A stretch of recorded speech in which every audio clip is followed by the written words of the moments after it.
Hey, Andrew. Yes, Steven?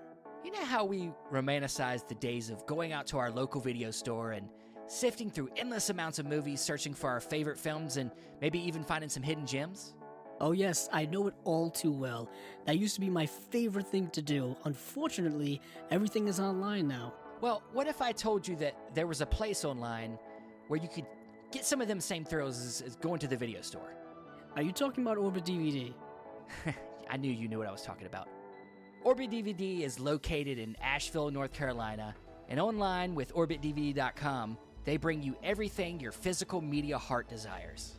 Yeah, they have an awesome website that stays up to date with the latest releases from all of your favorite boutique labels as well as studio releases.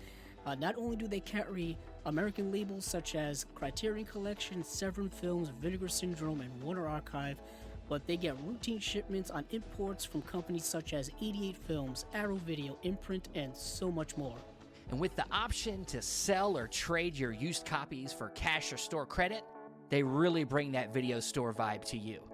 So go to OrbitDVD.com and stock up on your Blu-rays. And tell them Chasing Labels sent you.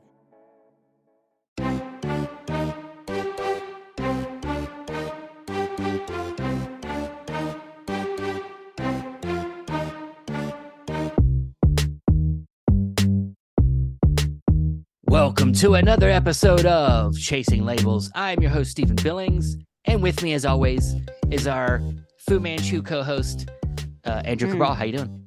Doing all right. I don't know if that's a compliment or if that's a shot. It's just what I'm saying. It's not a compliment or a diss at all. Okay, it's just an observation, I guess. It's just Brad. I think Brad Henderson called you Fu Manchu back in the day. I think it may have been the long lost Bill Lustig interview that never. You know what? That was Bill Lustig. The Bill Lustig episode you never heard. Yeah. He called you Fu Manchu. That was hilarious. And I just roll with it as a compliment because I guess that's the first thing someone says to you. How do you respond? You just go with it. You just say thanks. Yeah, I guess. In a high-pitched voice? Yeah, me and Christopher Lee are like one and the same now, I guess. Yeah. I just hope that you're trying not to play a guy from another culture. Are you trying to be Asian? No, that's never been my intention. Okay. Right. No. I mean, people can't even see it, so they have no idea the reference that you're making and the physical reference. Sure, yeah. Well, this episode's turned into a shit fest. Speaking of shit fests, nice transition. No. Yeah. Well, so with us this week, we got another great guest. We got a guy, one of the co-founders of one of the partner labels from Vinegar Syndrome, and that is VHShitfest or VHShitfest, as most people are calling it. Dan Kinem, how you doing, man? Hey, what's up? Thanks for having me. Oh, thank you for joining us, man. Of course, we're bringing them on because we just had the partner labels drop. We will be, of course, going over all the partner label stuff in this episode, along with the new release from VHS Hitfest, which is a little film called Satan's Menagerie. So nice. we'll be getting into all of that. But first, of course, we like to talk with our guests and get the skinny on their backgrounds, a little bit of why they love film. So Dan Kinem, first of all, how you doing? How's the day going? I'm doing good. Just relaxing today, watching some TV. Oh, watching some TV. No movies today. No. I watched that new Christmas movie with like Madeline Pesh. From Riverdale. Yeah. It was like Hotel for the Holidays. I've been watching all like Lifetime-ish like Christmas movies this month. So you have a fascination with Hallmark Christmas movies and all that stuff. Oh yeah, I've pretty much been just looking up different actors or actresses I like and being like, I know they probably did at least one Christmas movie, and then I go, and that's how it's been going. Andrew, you were gonna say something? No, yeah, I was just gonna say if you've been watching TV or movies like for a subsistent amount of time throughout your life, and you ever wonder, hey, what happened to whatever actor or whatever actress? Oftentimes they do end up on one of those Hallmark or Lifetime movies or Christmas movies, holiday movies, whatever. And you're like, hey, so that's where they've been this whole time. Nice to see them pop up again. I always end up being surprised. It's funny. It's funny he brings up Hallmark Christmas movies. Is like I recently, I've never really, I've watched some over the years, but like I've never really paid attention to any of them. And then I got really sick recently. I got like a really bad like allergy infection like a couple weeks ago, and so I was up late, and I went into the other room to get away from my wife and kid, and just turned on the TV, couldn't sleep, and there was a Hallmark Christmas movie on. And I believe it was called The Most Wonderful Time of the Year. It has Henry Winkler in it. And I watched it and I was like, this is actually pretty good. I was like, what? It's formulaic. It's exactly what you expect, but all the characters are charming, and I liked it. And I was like, you know what? I need to pay attention to some of these more. Some of these are delightful. So what's some of your favorites, Dan? I don't even like, none really like stand out too much. There was one called Window Wonderland that I watched recently. That was like they're pretty much like all average or below average, but that one was a little bit better. A lot of the people that were on Degrassi back in the day, I'm a big Degrassi fan, they went on to do Christmas movies. And Annie Clark, that's the actress's name, she did one, and I do not know the name, but whatever one that was like what I started the month with, and that's probably still the best one. For some reason, like, I don't know, the relationship between the two, like, mainly was actually like enjoyable to watch. But there's been some bad ones, and just it's all over the place. But it's like easy background and kind of just like, I don't know, gets me in the Christmas spirit. So yeah, I was gonna say, it's fun to just put on some of them. Even like I just watched that Guardians of the Galaxy holiday special. It's a fun little watch. It's a fun little watch. Yeah, it's not. The movies are not like my bag all the time now, but I always kind of like the Guardians of the Galaxy, and it's a fun little special, hour long. It's got some good music in it. So yeah, but let's get on track here. VHS Hitfest. Tell us. I know it's actually been around longer than people actually know. It's been around way before it became a partner label at Vinegar Syndrome. So talk about the origins of that. Well, in 2010, I was a sophomore in college, or I guess I was like going to be a sophomore in college, and me and my friend decided to start a blog because all he had in his dorm room was a VCR, and in the town a video store opened up and all they carried was VHS. And at that time I was like starting to notice a lot of movies that had never made the jump to DVD, one of which is Birds 2, and which just recently came finally. But I was like, Birds 2, like I had never even heard of it, and was like so surprised that it existed. So that was an early one. And then there was some other titles that were early on, like Creepazoids was one that we watched early on. And I forget what else. It's been forever. But we started reviewing these movies. We were only going to review movies on VHS. And slowly but surely, we started doing videos, and it kind of gained a little bit of a following. And then we decided to start releasing stuff. But most of the time at that point, it was just limited edition, like VHS, like small runs. We would review the movie and put that on there. And then sometimes we would do like little special features and different things, maybe reach out to like a cast member and interview them or something. But over the years, we just kept doing that. It was like a hobby more so. Whenever I felt like it, if I found something that, interested me and that I really liked. And then I guess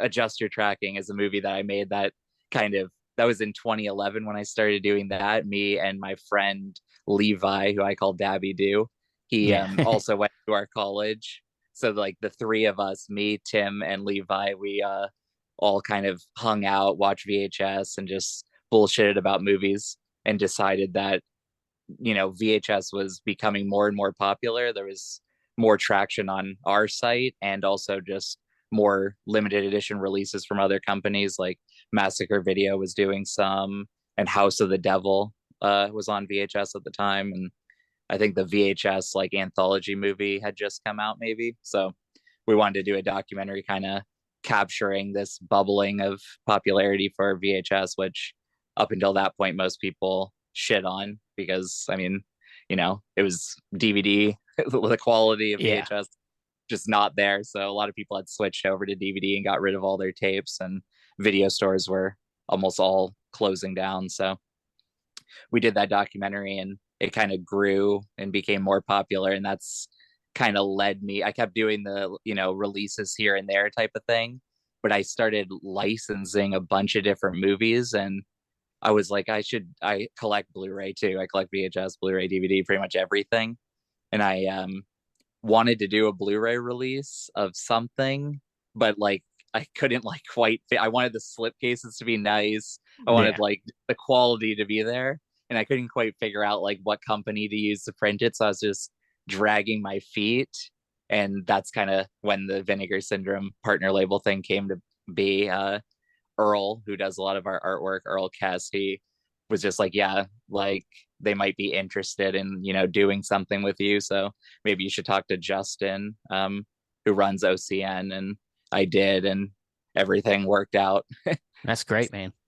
Yeah. I mean, it's, it seems like it seems like it's always been a dream in the back of your mind to get this all hooked up, and yeah, now you got one of the best companies doing it for you, because they're really, Vinegar Syndrome just knows how to take something like what you're invested in here, and just find a way to make it cool. I mean, it's already cool, but you know what I mean? Like they really invest in the product all around. The features, the artwork, the packaging is always great. So yeah, they're just a perfect partner.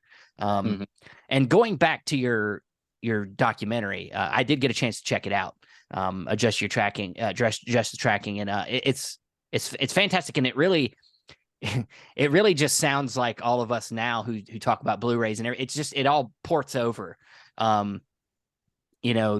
Just hearing all these different characters talking about why they collect, like how they organize, how they like all that stuff. You're just like, especially the organization is just like, everybody's like, yeah, I do alphabetization, but then I do like, I have different genres. And then and then one guy, I think there was one guy who was just like, I don't know what the, like, it's like, it's all over the place. Like, I don't really organize. It's just everywhere. It's by label. Like I do label most of the time. It's like, it's by label, and then one guy was like, I do it by size of the box. I feel like listening to people just passionately talking about what they collect is pretty much always entertaining. Like, even if I don't collect that particular thing, I still enjoy. I know there was like a video game documentary that was kind of similar to Adjuster Tracking, and I don't really like collect video games, but like I still enjoyed it. I just like hearing people, talk about the things that they love and collect, and all that bullshit. Yeah. And so, with collecting, you probably have the same issue all of us do with space. Like you say, you collect everything. So like, how has that evolved for you? Like, are you like, how are you keeping all the different formats? It's insane. Well, I have like a movie room. My entire like attic kind of slash like upstairs is where I kept all my movies at first. But it's gone way, way beyond that. I used to keep only the stuff that was for sale in the basement. And I had video store shelving down there from an old store that I closed down. And slowly I've had to like take all that out and put the tapes into bins and put my collection down there too. So it's like overflowing. I think I have maybe 4,000 VHS and probably maybe around that DVD wise. And then for sale stuff, it's like 20,000. Like it's the most ridiculous like amount of stuff. It's so insane and like overwhelming to keep it organized and everything. It's crazy. All right, so you just thinking one day you'll just, whenever you finally pass, you're just going to be swallowed by your collection. You're just going to be laying there. Yeah. That's the way to go, man. That's the way to go. That's what I want to do. Yeah, I feel like my floor, like the floor of my attic is probably going to like cave in. That'll be how and like all the shelving will just pour down on top of me because there's so much weight up here. Like, oh yeah. And I'm having like my Christmas party soon. And there's like 20 people invited, and we're doing it like up here. So like, if you don't hear from me like in a couple weeks, like that's probably what happened. Christmas party didn't go completely well. Yeah, if somebody like They were jumps or gets casualties. excited, like it's over. So, one thing I thought about, when I was thinking about, especially watching the documentary, we talk a lot about, and this is with anything, any label, anybody doing restoration work, is that we're preserving things and we're rescuing things. And I honestly, if you start to think about it, the VHS era, I kind of think about it like it's almost kind of like, how the silent era is almost gone. We lost so much of the silent era, and this same kind of recycling, the same kind of cycle is happening again, where a lot of films like that were on VHS we're losing them, these straight to video things. I feel like this is just a really important thing that you're doing, and other labels like yours that are really focusing in on these straight to video things, and very, very no budget things, and rescuing them and getting them out there on Blu-ray in any way you can, whether it's from an original negative or something like that. Or what happens a lot of times, I know, is just having to get like a master, some kind of tape that you have to just clean up as best you can. I was going to say, a lot of those, shot on video were shot on video. There's no film. There's no film element. They're like master tapes, which of course is a completely different, not even restoration process, but storing process and finding process, and just having to go back into archives and look for master tapes is probably a lot different than looking for film elements. Mm-hmm. Oh yeah, like tapes can get mold too. Yeah. Sometimes people don't realize that, and there's like 2 releases that we have coming out next year, and the master tapes were like covered in mold, and I had to spend a long time to try and clean those off and like really work on those to get the quality up there. And the one movie that one of the 2 movies, he only ever sold like 7 copies total, made and sold 7 copies, and those are probably all long gone. So there's a chance that this might be like the only copy in existence. So I really like worked hard on that one, and I'm excited to get that out there, because it might have been lost if he had just left it longer in his basement. It could have got worse and worse and just been unplayable. So I agree. I don't think a lot of people realize that physical media, while we do praise it, we do talk about it a lot, it's not permanent to a certain extent. You know what I mean? Disc rot is definitely a thing when it comes to DVDs, when it comes to Blu-rays. These things have shelf lives. Same thing with CDs; they have shelf lives as well. So it's like like you just said, this could be the only one in existence, forever. So it's like trying to preserve that. When it came to this whole idea of, is there a specific requirement for a type of movie that you put out? Like, is there like a checklist of like, had to be shot on video, had to be only put out on VHS, or was there any type of criteria that you stick to? There isn't, but I wanted to focus more on like almost lost movies, or like super, super obscure movies.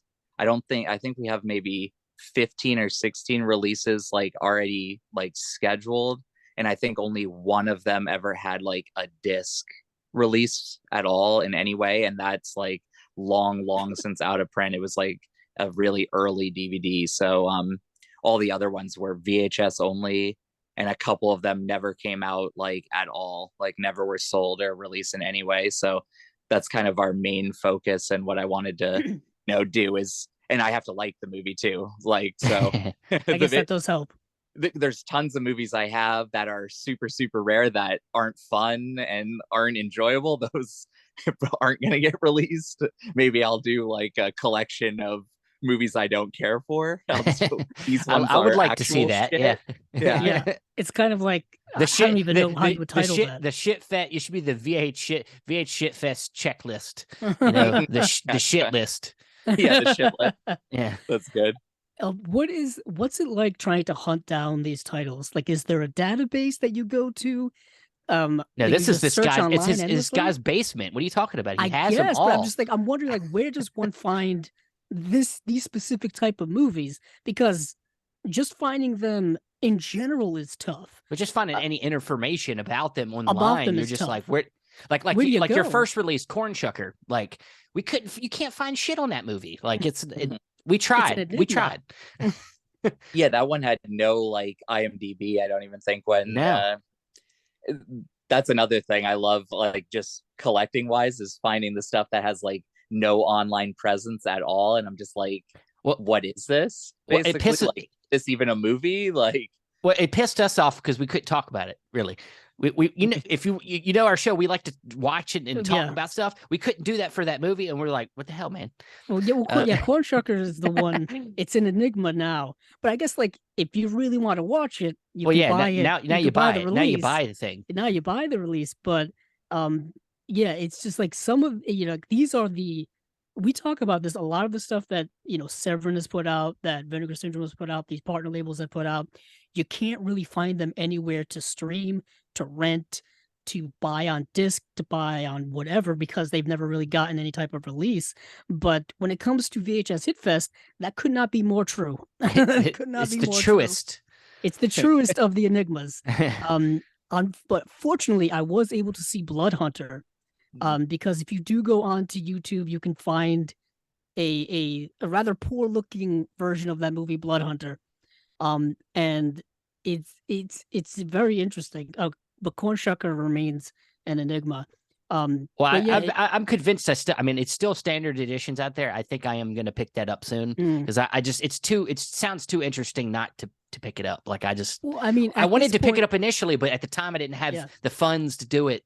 And now right. I'm like, if I don't get it soon, then You it's do going have to the be fear of gone. missing out. Yeah, well, You do have the I fear of think I missing looked out. at it, it was like 165 copy standard editions left on Vinegar Syndrome, and then there's probably standards scattered. I know Orbit's got some, Yeah, but if you do want to get into VHS Hitfest, for those of you listening, there are only 3 releases currently. So if you want to be complete VHS Hitfest, now's the time to do it before you start getting into like what he said, there's going to be like 15 more of these. So you don't want yeah, to wait until like number 15 comes out, then you got to backtrack, do what I do, get backtrack and have to hunt these things down for triple the money. yeah, It's a process. it's annoying. They talk Yeah, about it's a that in the process. documentary too. It's like the whole rebuying app, buying one of these VHSs after the fact, like back when you pay like $3 for it, and now it's like that one guy paid $600 for one I copy couldn't of a imagine. But VHS that it's was super interesting. rare. Yeah, it's interesting that back in the day when VHS first came out, they were like $100 a piece. Like these were not cheap. They were back in the 80s. I want to say 80s. I remember you can see advertisements of like, the VHS copy of some movie, $99. I don't think DVD was ever quite that expensive when it first came out. I remember when the players came out. I think I've said this a few times. When the players came out, they were $1,000, like $999 for a DVD player circa 2002. And it just, obviously it depreciated over time. Yeah. oh yeah, definitely. Even some of the boxes, the old VHS have like the suggested retail price, and it's like crazy. But sometimes when a tape pops up that you have never seen or don't think you'll ever see again, I feel like that's kind of what the guy who bought Quad was feeling Yeah. at the time. Spent like 600. He's like, I might never get the chance to get this again just because it was so rare, especially at that time. Yeah. I mean, that was insanely rare. So I mean, that's kind of how he No, justified it. I'm pretty sure, just like, okay, well, a one-time $600 purchase to get something that you might never see again no, is yeah. kind of worth it. No, I mean, like, if you have, we always talk about this on the show. If you have the means, go for it if it's your thing. Mhm. It's just like it scares you. It scares you if you like, if you don't have a lot of funds and you're like, you see something and you're like, it's like fucking, it's never going to be that. Like it's higher than I would like to pay, but it's never going to be that low. Is it ever going to be that low again? You know what I mean? Because you do. Yeah, I mean, I've missed out on stuff. I'm sure every collector has these stories of missing out on something, regardless of what you're collecting, whether it be comic books or movies or records or statues, whatever you collect. There's always stories of people missing out on stuff. I remember growing up with with VHS tapes. I know, Steven, we come from that same era as well.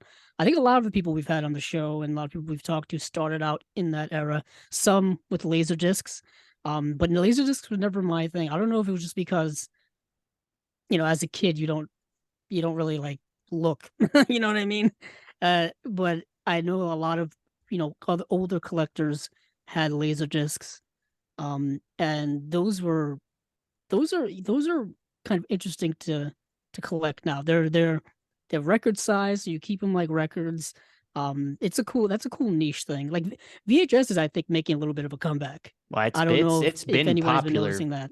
It's definitely been popular. They did that documentary in 2010, 2011. So like it's been kind of moving its way up again for a while now. Yeah, it's coming back. Like vinyl records are coming back. Now I won't say they won't. I don't see VHS, like them making VHSs for mainstream releases or anything like that, but the collecting and people talking about it and posting on social media about VHS or about their VHS collections, or about buying VHS at like conventions or at flea markets or online. I mean, I see that all the time. Yeah, Orbit DVD sells VHSs. Yeah, they do. I think so does Grindhouse. Yeah. Grindhouse sells it as well. Yeah. I see a lot of people collecting VHS. I still have all of mine from when I was a kid. I never got rid of them.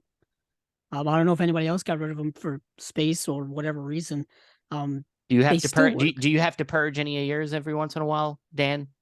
Me? Oh yeah. Like when DVD came out, like I got rid of all my tapes at that time, which I regret. And like my dad did too, like our family tapes. And then I think maybe in 2014, I did a big, like I sold a ton and kind of narrowed in my focus of just going after, really obscure stuff or like super rare and like cool releases. Back then I was like kind of buying just any horror or, a lot of I was like kind of completing labels too. I was collecting a lot of stuff that I'm like, okay, I don't need this. I don't need to collect this company.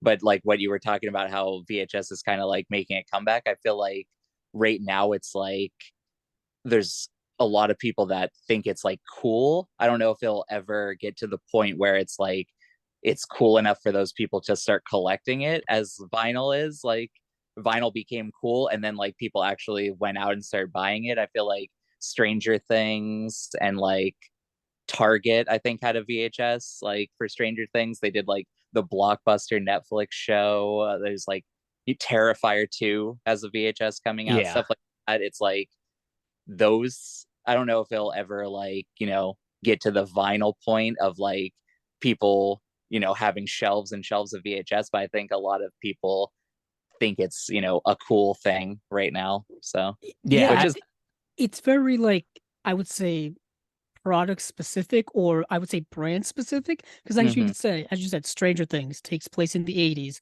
has that vibe of that era, has all the references from that era. Even Terrifier feels like a throwback slasher, 80s slasher movie.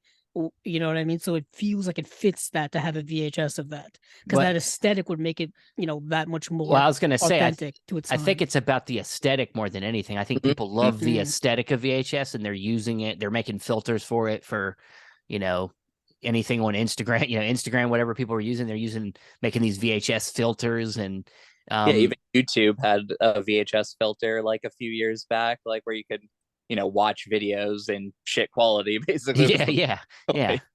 And that's the funny thing about it is it's, it becomes retro. It's a retro thing. Yeah. Kids get into it. And it's the 90s right now are going through that retro phase. Remember, it's the 80s was the big thing a few years ago. Now the 90s is getting that retro push. We're gonna see flannel again, guys. Oh, has flannel ever really gone away though? Has it ever really gone away? I mean, I guess in how you wear it, I guess they need to be baggy flannels. So it can't just be flannel. I need more flannel in my clothing. It's that time of the year. It's that time of the year. I always say I want to go for the All That Heaven Allows Rock Hudson look every single winter, and I never quite go for it. Where he's just wearing flannel. That's what it is. And it's, but yeah, I don't think that's ever really gone away. A lot of fashion trends really haven't gone away. They've just kind of hidden, and then they come back. They get sick of it, and then they come back. They move on. Yeah, and they move on from. But kind of like physical media kind of has that phase as well. Like some of it goes away and then some of it comes back. Oh yeah. But when it comes to, VHS Hitfest, like I was saying, these first three releases, which are Corn Shucker, uh, Blood Hunter, and then the newest one, Satan's Menagerie. Um, are there specific things about it that made them why you chose them to be your first three releases? Other Um, than they're very horror centric. Was that on purpose? not on purpose. And our next like three things actually aren't horror too, so like it just ended up working out that way. But those first three are three titles that I already had licensed even before the partnership deal came about, and they were just rare tapes that I had found over the years and really enjoyed. And I kind of wanted to go with Corn Shucker first just because it was like different than what you would expect. It was a little bit more art housey and just weird. It wasn't straight up horror. It was kind of like a dark comedy, Lynch. I can tell you, the first thing that came to mind when I saw that cover was the movie that the main character from the movie Powder. You've seen the movie? As soon as I saw it, I was like, dude, it's Powder. That's a reference. It's Powder. I was like, funny. Is this somebody else? Definitely says. There's been a couple people that I mentioned that. That's hilarious. Yeah. Yeah, I saw that when I was a kid. I was like, and I've never seen it since. It was a VHS. I don't even know if that's ever gotten really a DVD release or not. Maybe it has. I don't know. But I remember having that VHS of Powder growing up. Yeah. I remember when that movie came out because it came out in the 90s, right? Yeah. I want to say my uncle maybe rented it from the local like major video or Blockbuster, and he was watching it one time. Or maybe it was on cable or something like that. But I remember it being on TV at one point. I just remember him running into the field naked, and then like a lightning strikes him or something. He disappears or something. No, I can't. It's been a while. I guess It's been a minute. I just remember he was naked in a scene in a field, and I was like, "This is weird." Yeah, it happens. Happens to all of us. It happens to all of us. It happens to Andy Dufresne in Shawshank too. He wasn't naked, but he was. That was an existential thing. Yeah, almost naked. He went through a river of shit, so it's fine. Yeah, I mean, you got to clean yourself in the rain after that. Yeah, he got to, man. But yeah, so we know that your interests lie heavily in this, but we also I've listening, looking into you. You like everything though. You're a big fan of all different film. You also I've heard you love collecting Criterion. You like you. So what are some of the I guess let's go back to the foundational stuff. Like, what were some of the first things that really caught your eye as a film lover that really got you into film? That's tough. Well, I guess as a kid, my dad had a big collection, like I mentioned before, and it was all different types of movies. And every night I would try and watch something different from it. And I remember slowly like breaking him down where he would let me watch like an R-rated movie. Just different stuff. He tried to stop me at first, but I was like, no, I'm past all the PG and PG-13 stuff. But I think then in like 6th grade is when I got more into like art house type of stuff. And our local library had a lot of different Criterions. I remember renting Discreet Charm of the Bourgeoisie. What else did I rent back then? Seven Samurai, Grand Illusion, some of the like slightly earlier Criterion things. Sallow was good one. Yeah, exactly. We talked about Pasolini last week. He's making a return. What'd you say, Pasolini? Yeah, we talked a little bit about him last week. Because why? Because of the list that came out, the top movie? We talked about because there was an Abel Ferrer film that was getting a Blu-ray release, and I talked about Abel Ferrer. And he made the Pasolini movie, I think, 2014 with Willem Dafoe as Pasolini. Yeah. So that was my connection to. It's like 6 degrees of Pasolini, I guess. Yeah, sure, yeah. Have you guys talked about that Sight and Sound we have list? We have. Oh, really? We could definitely talk about it at some point. Yeah, definitely. If you want to go ahead and talk about, we can talk about it now. Cool. It's cool. Now, no, there's no Pasolini on the list. There's no Pasolini on it. That's also true. Yeah, there is no Pasolini on the list. I feel like that list really, like any American, a lot of American stuff they don't seem to like, but especially like more so like independent-ish. Like there's no Cassavetes on the list. I know a lot of people are talking about how there's no Spielberg, like You know, no Tarantino.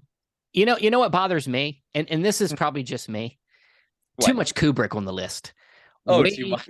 way too much Kubrick on the list because No, No no Eyes Clockwork Wide Shut Orange. though. No Clockwork Orange though, right? Or am I No wrong? Eyes Wide Shut. 2001 makes sense. Yeah. Sure. I wanted Eyes Wide Shut on there. Many people did. I just like I'm not, I don't hate Kubrick, but it's like I don't understand. I'm somewhere in the middle with him. Like I like some of his movies, but I don't understand why he's like every fucking one of his movies has got to be on like that. Like he has like 5 movies on the list. I think. Yeah. It's like Barry Lyndon's I should on probably there. bring up the list because I The don't. Shining's I on remember there. Yeah, I don't need any list to have Doctor Strangelove. I've never like been a big fan of that movie. I'm not a big and surprise also, that that's on there. And I don't need The Shining to be on any list unless we're talking about like best horror. I love The Shining, but it's just not one of my absolute favorites. I like a lot of Kubrick more than that one. Yeah.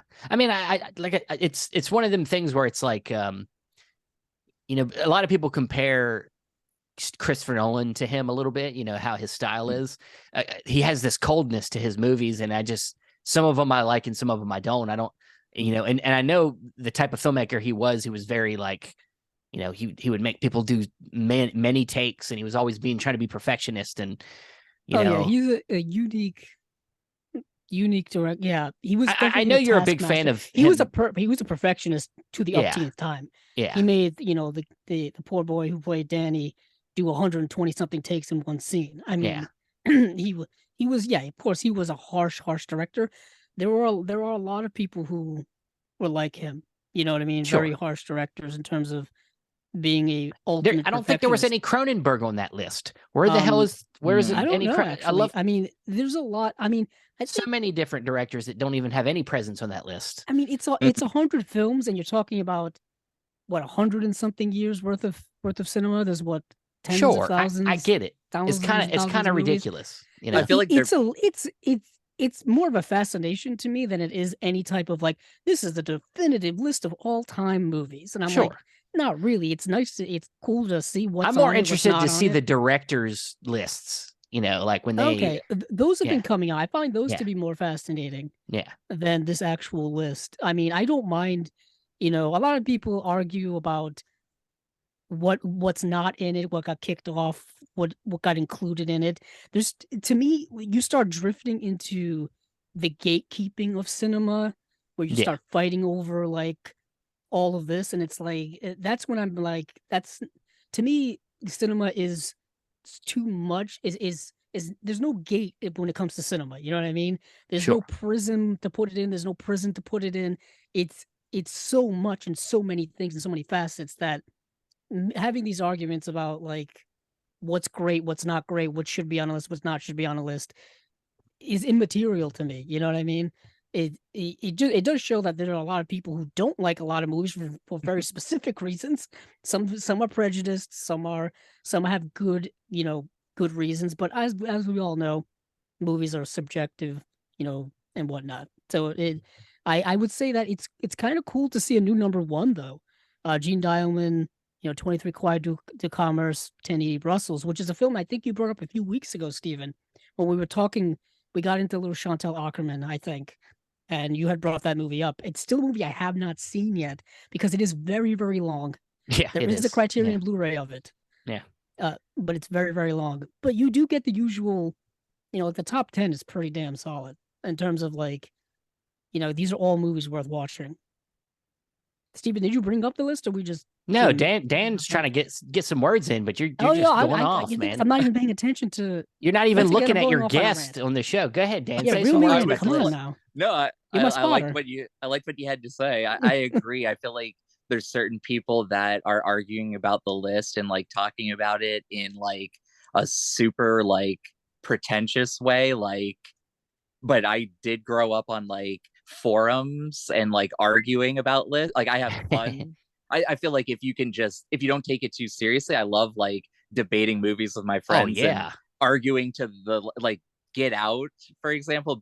I feel like that's one of their main like problems with the list is like Get Out ended up being one of like the first things. So it was like 100 or 99. Yeah, it's near the bottom. Yeah. So then like a lot of people, it's like instantly, if they like, it's like anything they left off the list, they're just judging it based on like, is it better than Get Out? Then why is it not on the list?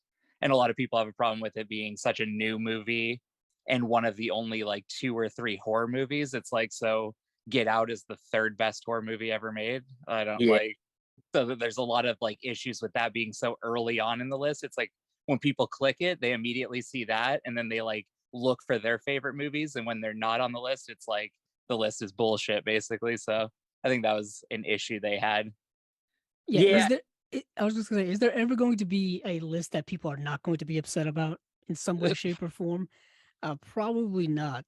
I mean, it's like I said, it was getting to the point where I saw a lot of gatekeeping for cinema, and it's like that stuff bothered me, but also bothers me in the sense that like you know cinema shouldn't be put into that box or prism, like I was saying, but also, uh, this isn't a definitive list of anything. It's just an opinion about people watching movies now.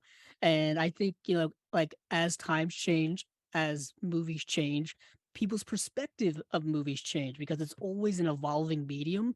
Whether it's the creative part of it, the artistic part of it, the way it's exhibited, the way we watch it, the way we own it, the way we process it, it's always going to be different depending on the time in which people are consuming it.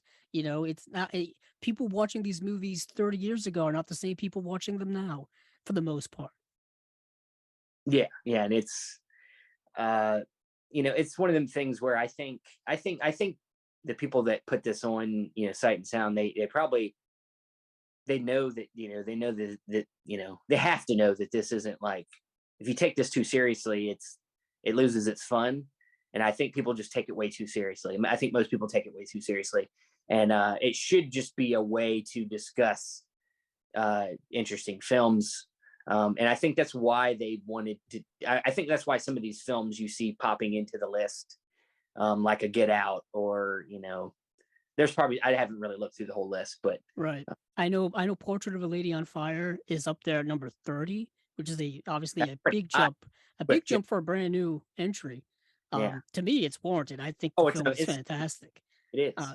But I think it's a modern, fantastic work. I know Moonlight is another one that's a first time on the list. I thought that was a no brainer. If we're talking about movies from the last 10 years, Moonlight was a no brainer to be put on this list. It just, the Oscar controversy aside about its winning and whatnot, it's just an amazing masterpiece of a movie.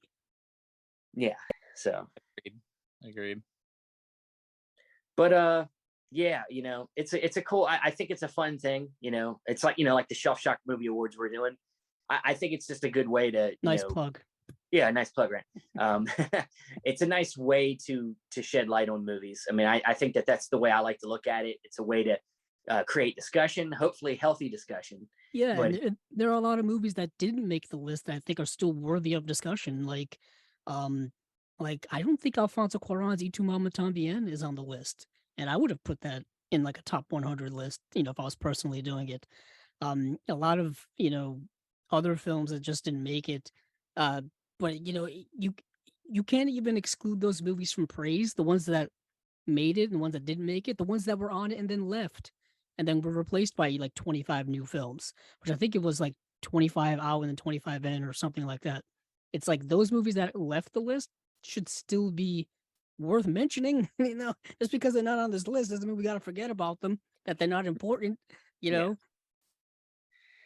So speaking of lists, like, Dan, are you a fan of lists? Do you like to make lists of things, to help, help maybe with curating what you watch? Do you like list directors down and then like go through their films, or how do you do your viewing? Oh yeah, I've been obsessed with doing lists since I was in grade school. Before Letterboxd, I used to use different things. I don't even remember the names, but Your Movie Database, that was one that came out and short-lived, I think. But yeah, I would always do lists. And then when I was in college, I wanted to do my top 1,000 favorite movies, and that was one of I spent like an entire year. This was in high school, my bad. I was a senior in high school, and I didn't realize I was like ranking them all and like putting them all down, and then like it became like impossible to like, I had to go out of like 100. So like I would have to give like rate a movie like 99.9, like in order to figure out where it went within, because at first I was just doing this is a 5 out of 5, this is like a 4.5 out of 5.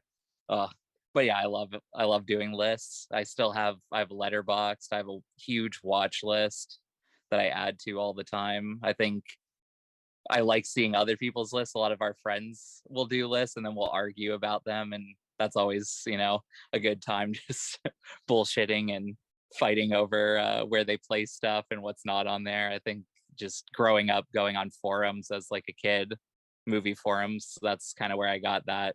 There's a lot of arguing on there, but it's normally, nobody takes it too seriously. It's normally just like argue for a day and then like move on to the next like argument. It's not like, some serious fight. Yeah, I really miss, I mean, like, I used to work at a movie theater, and so, obviously we talk movies a lot at the movie theater, and I just miss that organic, like getting, I mean, I know people do forums and things like that, but I really miss the in-person, like, it's hard to find a group sometimes, I mean, you could try, sometimes you can find some people, but it's like just getting that regular kind of like fun, just discussion going in, like you said, sometimes even arguing about movies is so great. And I kind of miss it because I don't get a chance to do it anymore, really. Yeah. I don't think I've ever argued with someone about a movie. I've had debates. Why not? I've had I've had open discussions about why I like something and then why they don't like it or vice versa. But I've never gotten in an argument like yelling at someone over I'm not, a movie. But that's just passion. That doesn't mean you're yeah. And it's like a ball busting kind of, just like I'll tell my friends they have shit taste, but it's not like I'm being serious. Like it's we just make fun of each other 24/7, but like that's part of the fun of like hanging out with like the group of friends that I do. Like we just talk trash on, even if we agree, sometimes like our opinions will be so close, like, but we'll still find a way to argue. Like they'll just be like 0.5 off on their rating and we'll like fight for like a week about it. It's fun. Steven got upset with me a couple of times because of like minuscule difference of ratings or something. Where I gave something like a 4.5, he thought it was a 5, or I gave something a 5 and you were like, that's not a 5. I remember there was one movie. I'll get mad at people for, this is actually something that happens with our friend Dan, Skip Allen. I get on him all the time about rating movies that he just saw for 5, and I'll say, just saw the fucking movie. Like, you're telling me you've already decided that this is a perfect movie? Like 5 out of 5? Like, I'm like, dude, you can't do that. Yeah, when you first get out of a movie, you're riding a high. You're riding the feeling, emotions, especially as you're walking out of that theater. Sometimes movies can roll, like rock you. You're supposed to wait a little bit before you decide to throw a rating down for it. Yeah, there have been some movies where I've walked out and be like, wow, this is like, I just witnessed something. And then of course you gotta come back down. You know what I mean? Come back down to earth. Take some time, think about it, and then give a real think about the rating. Like, I think David Lynch said the same thing. Kind of. I think there's an interview going around, or a clip of an interview, or maybe it's even a GIF or meme or something where it's like people want to judge a movie right after they see it, and he's like, no, you got to sit and wait. And I think that's kind of important, especially for his movies. To digest his movies right away, your brain must be on another level. Just to fully comprehend what the heck's going on. I've seen Mulholland Drive so many times, and I still can't tell you what's going on. Same thing with like Eraserhead.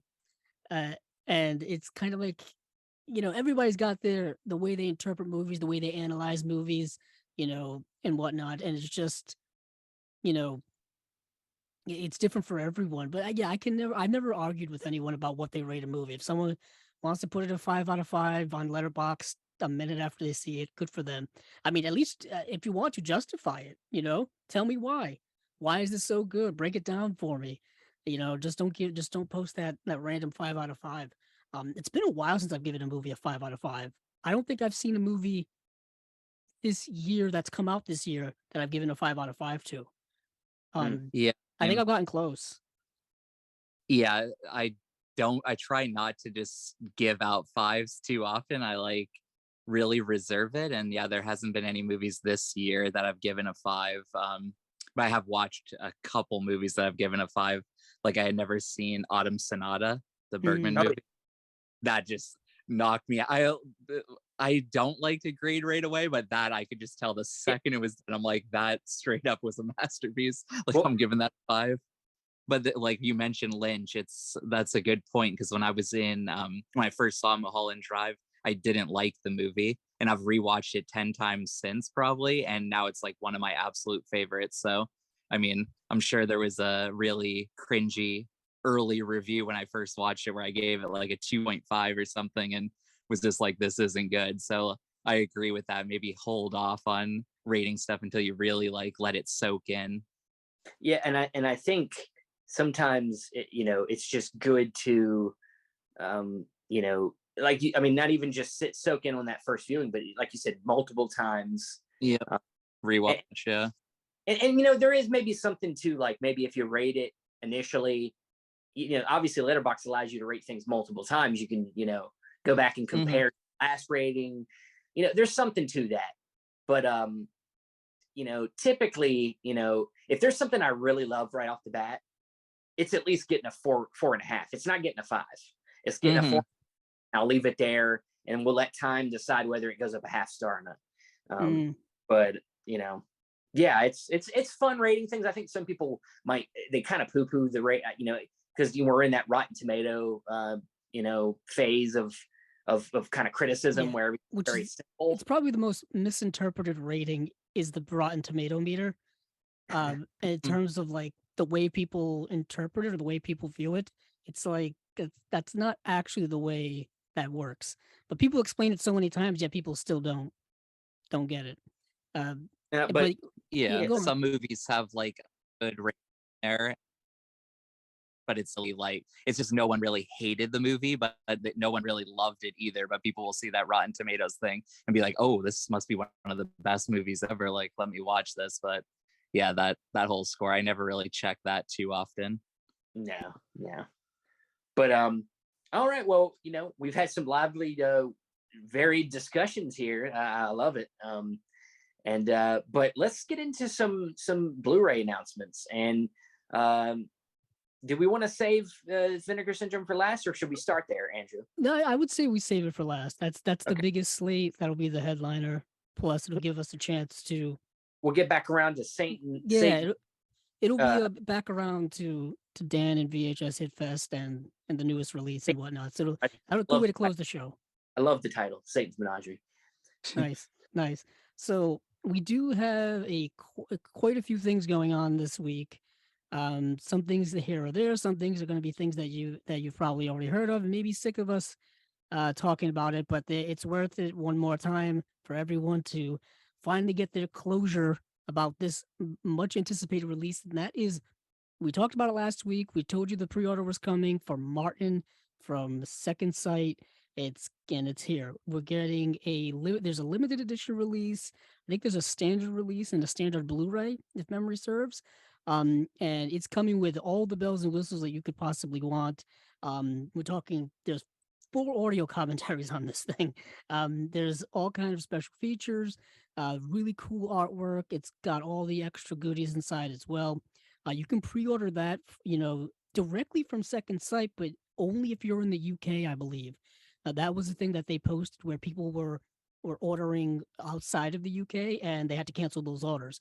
But here, if you're in the US, you can order from Diabolic DVD, and our sponsor, Order DVD, for the first time ever, is taking pre-orders, but for this title only right now. So they're trying it out. So at orbitdvd.com, you can order whichever edition you would like. Same price. I think both Diabolic and them are having it at the exact same price, depending on which edition you want. But I think most people want the Super Deluxe limited edition.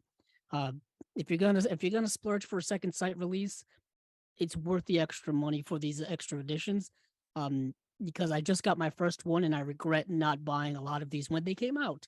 because now I have to go back and look for some of these. I know Steve's been buying them right along. Like, don't you have like Yeah, the Dawn of the Dead one yeah. and I'm the looking at Witch? I'm looking at them right now. Oh, okay. Yeah, Just rub it in. Just rub it in. yeah. Dawn of the Dead. I got The Drive. I got Monster, Dog Soldiers, The Guest, The Witch. I got all of them. I got all of them, man. Nice. In Bruges. In Bruges is a favorite. I didn't even know they put that out. They Till put you out said that. Not Taking Shelter.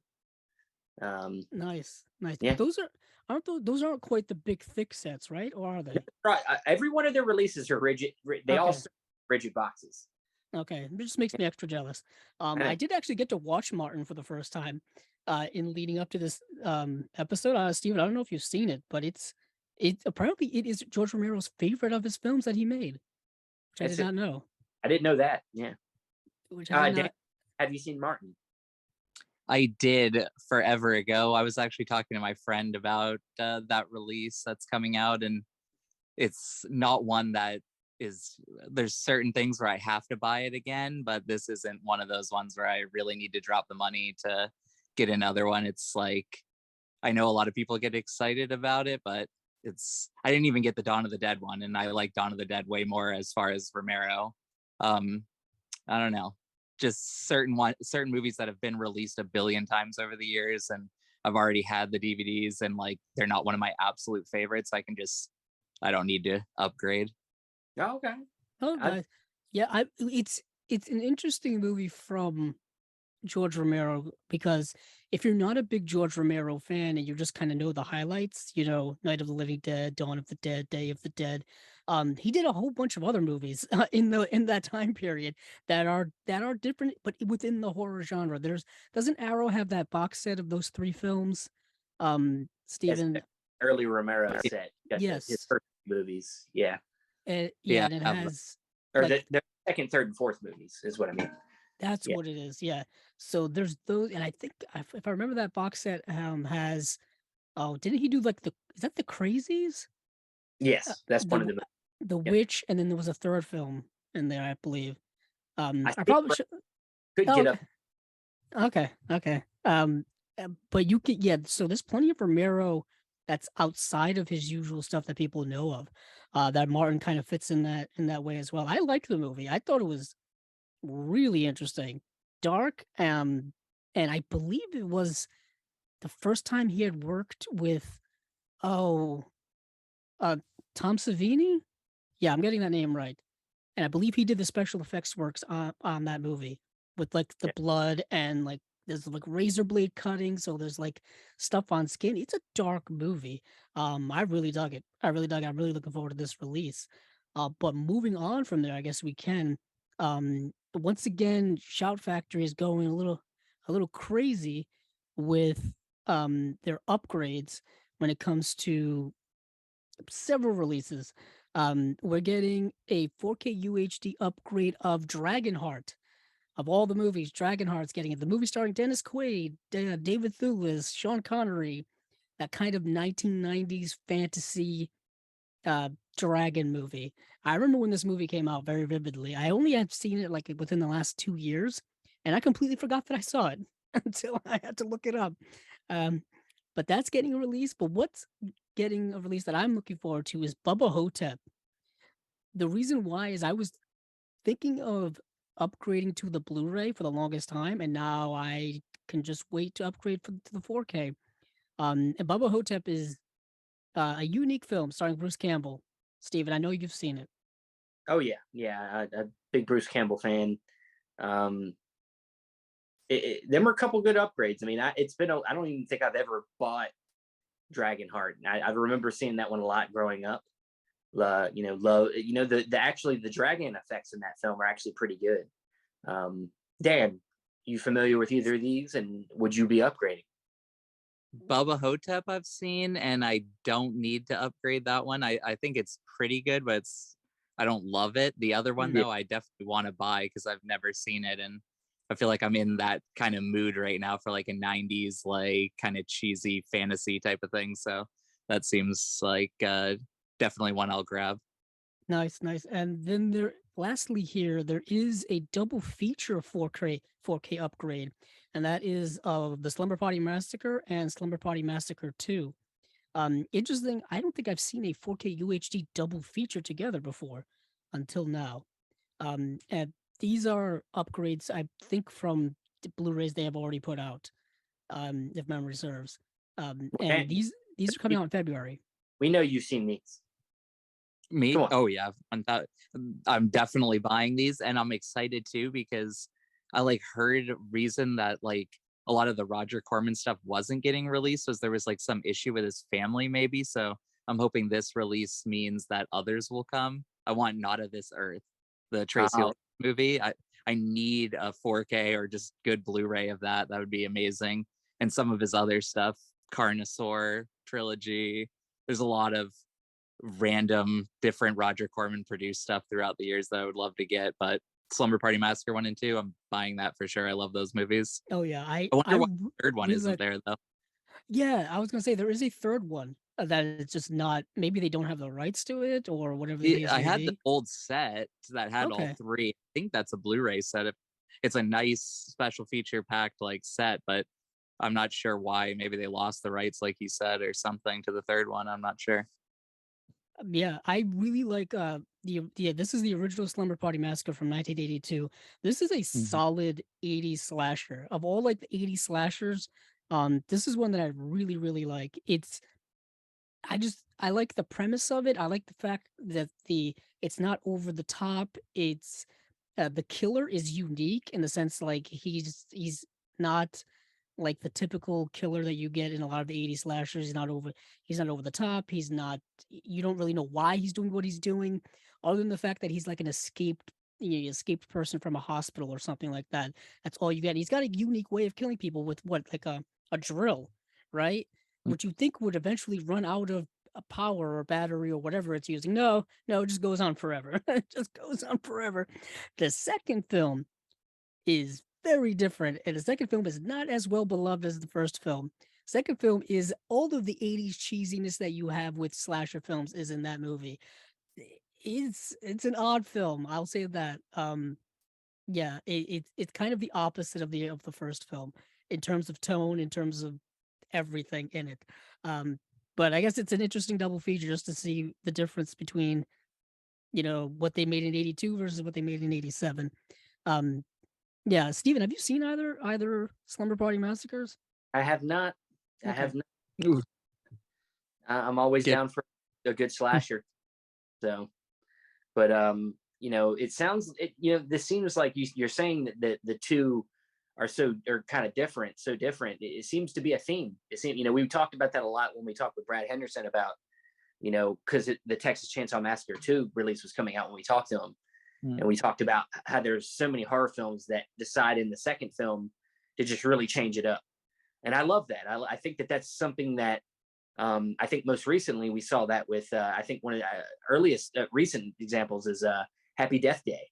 Really decided to kind of take it in a more sci-fi angle. And I thought that's cool. And I wish more horror franchises would play into that more. It's ironic that you say that because I don't think you intended this as a good segue, but the next thing I want to talk about and bring up is the umbrella release of Terrifier and Terrifier 2, because those two films couldn't be they're similar but also radically different from one another. So this is getting a mega like gift set Blu-ray release from Umbrella, which they've been pushing this release a lot. I don't know if they've got like a stake in Terrifier 2 or Terrifier, but they've been like telling people, hey, it's playing at your local theater. Go watch it. Go watch it.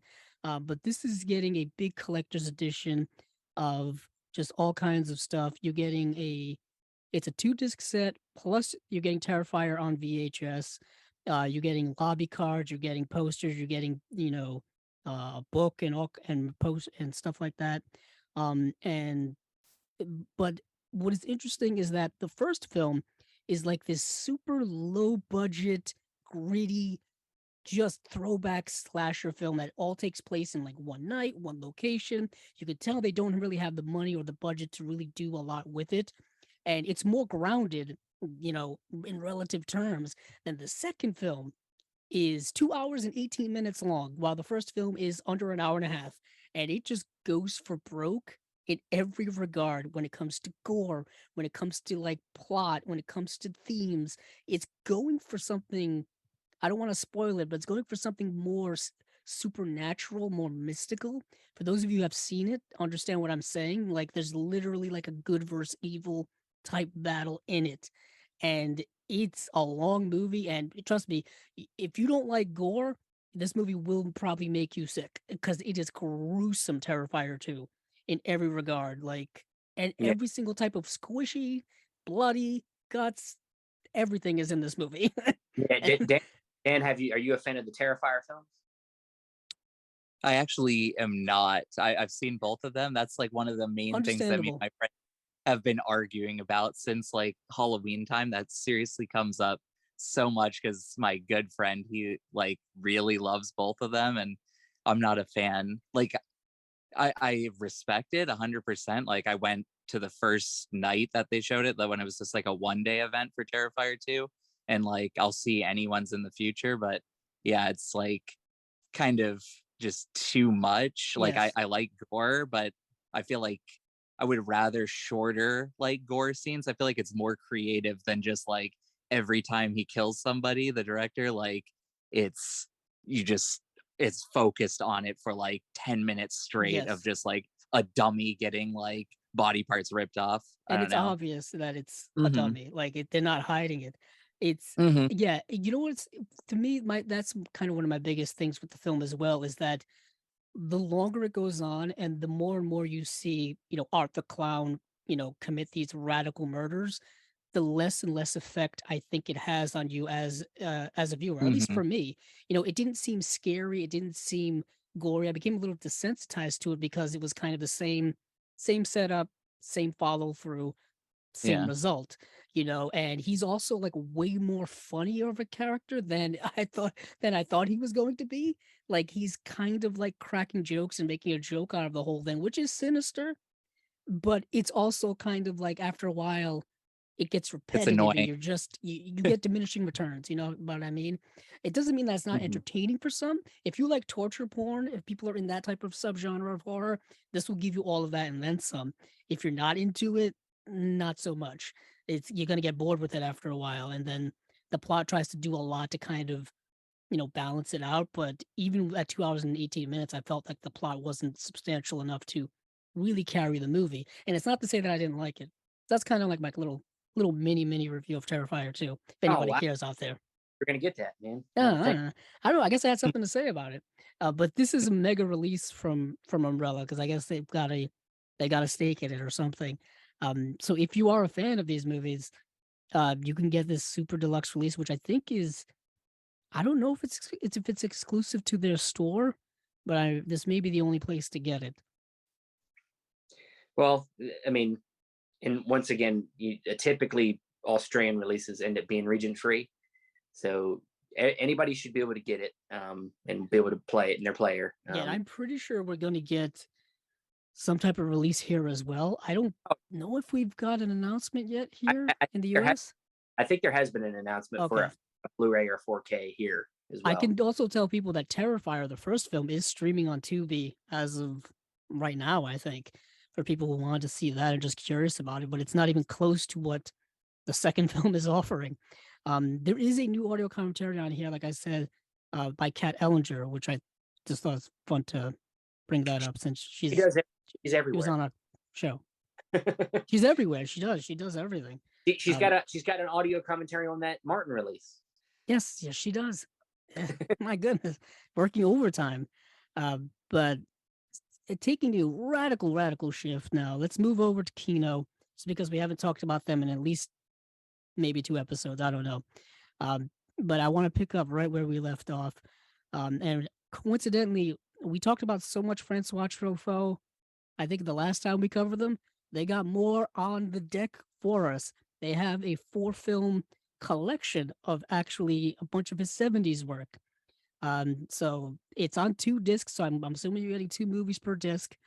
We have The Wild Child from 1970, Small Change from 1976, The Man Who Loved Women, 1977, and the last film was called The Green Room from 1978. And these are obviously his later works.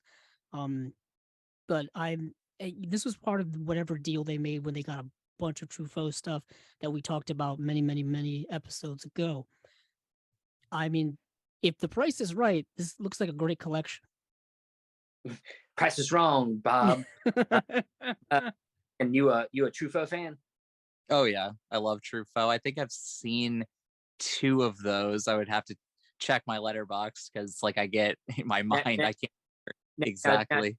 And Green Room is not the movie that came out a few years ago where the neo-Nazis are fighting the band. It's not that movie. No, not the same movie. I love same that director. I actually love that movie though. Oh yeah, I own it. I have the Blu-ray somewhere. Yeah, who's the director? It's the same guy that did Blue Ruin. Is that Jeremy Saulnier? That's right. That's it. Yeah. I don't know if I got his first name right, but I think I got his last name right. Blue Ruin is an underrated movie. I was wondering what he's been up to the other day, actually. Didn't he did a movie for Netflix as well? It was like something with like a wolf. Oh my goodness, he did. He did that movie with what was it Nicolas Coster-Waldau? Say that the one where he's like, I thought it was Peter Skarsgård. Maybe it was Peter Skarsgård. Of course, I'm on my IMDb now, which is just unusable these days. I'm gonna keep saying this until they fix it, which I know they won't. He did Hold the Dark. That was the name of the movie from 2018. That was his follow-up to Green Room. And it was Alexander Skarsgård, you're right. Or Riley Keough, Jeffrey Wright, James Badge Dale. Yeah, I don't know why I got them confused. Sorry, on a tangent that's not Truffaut. Sorry about that. Yeah, I know we're going way off Truffaut, Mark, but he did direct 2 episodes, I think, of season 3 of True Detective. That I do remember, and he's got a movie upcoming actually called Rebel Ridge. Yes, cool. And that movie stars James Badge Dale once again, James Cromwell. Oh, I like James Cromwell. Yeah, a couple of well-known actors in here. Don Johnson. He's taking some time away from political activism, and gonna make another movie. Last time I heard James Cromwell's name, he like glued his hand to in like a Starbucks or something. He did something crazy, and he got arrested. But thing is, he's still working. I see him pop up on HBO shows all the time, like just as random, like just one-off characters that don't really have a lot to do with the plot. Like he's in like 5 episodes of Succession, or he's in like 2 episodes of like one of the Law and Order things or whatever. He's a bunch of things. What's your favorite Truffaut? Favorite? Oh, that's tough. Jules and Jim, probably. It's a good one. Yeah, it's a good one. Yeah, I like Day for Night. Day for Night. You know, I like movies that are about making movies. You know, that's a good. Yeah. Andrew, favorite Truffaut? I do like Jules and Jim. That one did. You're a romantic. Yeah, I think it's too easy to say the 400 blows. I feel like that's cheating because I feel like that's on everyone's list. I also feel like if there's a Criterion Collection starter pack, 400 blows is always going to be in it. Hey, you guys, it's on the Sight and Sound list, right? Yeah. So it is. You gotta watch it if you haven't. You know, like it's. I feel like there's like a French New Wave starter kit, and then it also is like a Criterion Collection starter kit, and they're kind of overlap with one another. And it's always like 400 blows, Breathless, you know, all of the Band Apart, Vis-a-Vis, you know, other Truffaut stuff, like Jules and Jim we just talked about. I just feel like that they all go hand in hand. We throw some Agnes Varda in there just for the heck of it. But yeah, I always like that. 400 blows. What a lot of people I don't think know is that there are like sequels to that movie with the same character, Antoine Doinel, and some short films. The second one is a short film, and then the other 2 are feature length, and it's just like him throughout different stages of his life. Like obviously, 400 Blows is him as a child.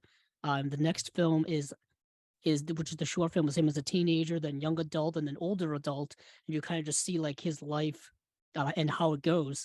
It doesn't go quite well for him. It's not a big spoiler alert, but just like he makes a lot of like dumb decisions throughout his life, which I guess is human because humans do make a lot of dumb decisions. But what's not dumb is movies. But we got more movies to talk about here past this Truffaut quad. What's the word for 4 movies? Something? Quadrilogy. Yeah. I guess. Yeah. But we got a movie here called The Big Bus from 1976. It looks like just a madcap movie filled with all kinds of actors and people in it. Joseph Bologna, Stockard Channing, John Beck, Ned Beatty, Jose Ferrer, Ruth Gordon is in the film, Lynn Redgrave. Just a massive cast of just stuff. The poster reminds me a lot of It's a Mad, Mad, Mad World. I just feel like maybe they were capitalizing on that. I know nothing about the movie because I haven't watched it. But yeah, so that's getting a brand new 2023 HD master from the original 35 millimeter negative. So that's coming next year at some later unknown date. Directed by James Frawley, who directed the Muppet movie. Good to know. Good to know. Gotta complete that James Frawley collection. Yeah. And then next up is a movie called The Bridges at Toko-Ri. Stephen, I told you about this. So Imprint had their Black Friday sale, and one of their titles that were marked down was The Bridges at Toko-Ri. And guess who bought it? And then guess the next day, Kino announced that they were coming out with their own version the little next day. But obviously these two, I think, are going to be exactly the same. Because that seems to be the trend now, is one releases one, and then the other company releases the same exact thing, just in a different place. That's how licenses work and whatnot. But I always hate when I do that. It's like, cheeky. If I had just waited one more day. But this is a movie that I've been wanting to see for years. It's starring William Holden, Grace Kelly, Frederick March, Mickey Rooney. It's a movie that I've just been wanting to see for a while. I think it has, it was an Oscar winner for Best Special Effects and an Oscar nominee for Best Editing. Directed by Mark Robson, who directed Von Ryan Express. Stephen, have you seen this movie? Do you have the imprint release? I know you were buying a lot of imprint at one time. No, I've definitely heard of the film, and that cast is amazing. But no, have not seen it. Dan, you familiar? I haven't seen it, but I was just reading about it recently because I was reading something about Grace Kelly and like her life, so it popped up in that. I definitely want to see it. Sounds good. Like you said, the cast is really good. Yeah, I mean, for me, Grace Kelly is one of my favorites. I always have been a big fan of hers. Obviously, her work with Hitchcock and The Rare Window and other films, To Catch a Thief and whatnot. Of course, William Holden is another favorite of mine. But the director, Mark Robson, directed The Harder They Fall, which is Stephen. Yeah, that's Humphrey Bogart. Yeah. And that's in that Humphrey Bogart box set from Indicator. That's like his last movie. And ironically, I think that may be Mark Robson's first movie he directed. Kind of first movie he directed, but Humphrey Bogart's last movie. And it's, I know it's not the last movie he directed. I didn't click down. Damn you, IMDb. I hate this format. No, this is not his first movie. He directed from the 1940s. I'm way off. But he directed Peyton Place, which is this melodrama from the 1950s, starring Lana Turner. The End of the Sixth Happiness, which is starring Ingrid Bergman, which I have on Blu-ray. He directed The Prize, which is a film starring my favorite Paul Newman. So he's got a long filmography that dates back to the 1940s all the way up to the late 1970s. So this is something that I'm going to be getting, just not from Kino. So for those of you out there, you can get it from either Kino or in print. Yeah. This is another one that's coming at some fictitious later date that we don't know of yet. Next up on the docket is Brain Donors, starring John Turturro. And yeah, this is another movie I didn't get to see, but it's directed by Dennis Dugan, who he directed Happy Gilmore. Yeah, the best Adam Sandler movie. Okay, let's I think debate this. Let's debate this. What's the best Adam Sandler movie now that it got brought up? Dan? I don't know. I I love Little Nicky. I mean, obviously I love Punch Drunk Love. But I love Little Nicky. Just that movie I saw at the perfect right time. It made me want Popeyes so bad. The town I live in, like only like 4 years ago, finally got a Popeyes, and like I still think of that movie every time I eat it. But yeah, I love Happy Gilmore. I love Billy Madison. I mean, his run in like the 90s is insane. And he has Gems is great. I mean, yeah, I even love the how... new movie, even that new movie he did, I liked that Netflix movie, where it was the basketball movie, I think. Oh yes, I did see that actually. Hustle. Yeah, I thought that was Isn't it pretty called good. Hustle? Oh yeah, Hustle. Yep, you're right. Yeah, what I really love is that our generation seems to really, really still love him. You know, Mhm. just like because we've kind of grown up with him, depending on, you know, what age you are. Like you were just saying, you know, whether you saw him at Happy Gilmore, whether you're seeing him now in his newer stuff, he's constantly working and he making just tons and tons of money doing it. And he doesn't really seem like that type of celebrity guy. Because if you ever see him go to like any type of special event, he's always wearing the regular clothes that you could possibly find. And he's just like a regular guy for the most part. But Dennis Dugan did direct him in a bunch of movies. He directed Grown Ups 2, Just Go With It, Jack and Jill, I Now Pronounce You Chuck and Larry, and of course Happy Gilmore. So he topped out in the first movie he did with him.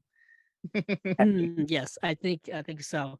And it's, for me, Adam Sandler's dramatic work is still, I think, very underrated. Punch Drunk Love, I've gone back a couple of times and watched it over the last few years, and it's still just phenomenal. I really like that movie Spanglish as well, which doesn't get brought up really ever. And then Uncut Gems is phenomenal. Well, one that really doesn't get ever talked about is a movie he did called Reign Over Me. With I do remember that. Robert Downey Jr. No. Don Cheadle Okay. and Adam Sandler, and he's like Adam Sandler's playing like kind of like I guess he's homeless. He's like, and he has like post-traumatic stress because of 9/11. I believe he lost somebody in 9/11, and like, you know, Don Cheadle's helping him out. It's a good performance. You know what I was thinking of? I was thinking of the Robert Downey Jr. The Solo. Yeah, The Soloist with Jamie Foxx. That's what I was thinking. Don't ask me why. I was thinking that. Movies. Somehow you got Don Cheadle's character, who's also mixes up with Iron Man in Marvel movies, and that's how you got Robert Downey Jr. That's how I got there. That's how I got. What's interesting is that this all started with Brain Donors, and I have no idea what the movie's about. Hey Dan, have you seen Brain Donors? I haven't, but I've sold the VHS a billion times because I do a lot of like video store buyouts and stuff. So I've seen the cover.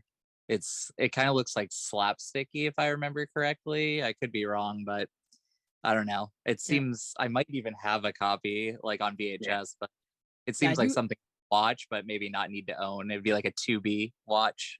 Yeah, I do have a premise here from IMDb. 3 manic idiots, a lawyer, cab driver, and handyman team up to run a ballet company to fulfill the will of a millionaire. Stooge-like antics result as the trio try to outwit the rich widow. Sounds like a bit of a take on the Three Stooges, maybe a little take on the Marx Brothers, something like that. Sounds fun. John Turturro's in it, and 1992, so it was right after he had done Do the Right Thing, and this I think was before he was in Barton. Yeah, or maybe it was around the same time. Mm. I always forget when Barton Fink came out because Was that's that the nice? movie that 1991. So it was Oh, 91. after. Yeah, it was after that. Yeah, well, speaking of John Turturro and Adam Sandler, I love his character in Anger Management. Remember Anger Management? Mhm. I do. Favorite scene in that movie where they get paired up as partners in Anger Management, and he's like giving him his number, but instead of his number, it's a note he's given to his landlord, and he says, "You're gonna die, bitch," on it. And Adam Sandler just says it, "You're gonna die." But oh, sorry, I'm writing a letter to my landlord. Yeah, it's my favorite part of the movie. And he jumps out of a tree and tackles Adam Sandler at the end of the movie. It's good. He's always crazy characters. I always like his characters. Well, I always remember John Turturro and Adam Sandler's pairing in Mr. Deeds, where John Turturro was the butler. Yeah, yeah, Hawaiian Punch. Yeah, I always watched that movie incessantly as a child, or teenager, and it's something I still think about today. Actually, is Mr. Deeds. Coincidentally, that's a remake. But what's not a remake, and this is as good a transition as I'm going to make to this, is the sequel to Saturday Night Fever in Staying Alive, starring John Travolta, directed by the one and only Sylvester Stallone. Yeah, is getting a 4K UHD upgrade from Kino, 40th anniversary edition coming out next year. We were just talking about movies that couldn't be more different from one another when it comes to original and sequel. This one, you can make this argument a little bit. The only one that would put this out, in 4K. Perhaps. In 4K. Yeah. Didn't Saturday Night Fever just get a 4K, or did it just get a regular Blu-ray release from Paramount? Either way, I'm hoping no, it did just get a 4K. Thank goodness, because I was like, if Staying Alive got a 4K before Saturday Night Fever, there's something wrong in the release world right now. But Staying Alive, directed, like I said, by Sylvester Stallone, the sequel to Saturday Night Fever. This movie could not tonally be more different than that first film. Steven, have you ever seen this? I know you're a big Stallone guy. Yeah, I've seen it. It's been a while, but yeah, it's not good. It's notoriously not good. Like you should see some of the Letterboxd and IMDb ratings for it if you take those into account, if you think those are important. But it's an indicator of the quality of the movie, certainly so. Yeah, if I'm remembering, is this the movie that followed Rocky 2? Did he or was this his first? I gotta look, because this was right in the middle of him directing Rocky 2, Rocky 3, Rocky 4. It wasn't his first directed film. I believe his first directed film was Rocky 2, right? I believe so, unless he directed Fist, which I don't think he did. Let me look. He does have 11 directing nominations. No, he directed Paradise Alley, then Rocky 2, then Rocky 3, then Staying Alive, then Rocky 4. Fuck, he was a veteran by then. Never mind. Yeah, this was like his third movie into it, but obviously Staying Alive and Rocky are not the same type of movies. Should have been a masterpiece, and it wasn't. Just something went wrong. I was watching the movie, and it's not as bad as its reputation, but in comparison to its original, it pales in comparison. And it just doesn't feel like much of a movie that's a strong plot, strong characters, strong character arc. The last part of the movie is just this really elaborate musical number play thing that's going on, and it's incredible, but it's the last 20 minutes of this 90-minute movie, and it's just like, what's going on here? Where did the plot go? What year did it come out? 1983. Well, I was gonna say, I know John Travolta's career had ups and downs. And I think he was still a superstar at this time, I want to say. Yeah. I don't think it was until maybe after this that his career may have dipped a little bit and then made its resurgence a little bit later on.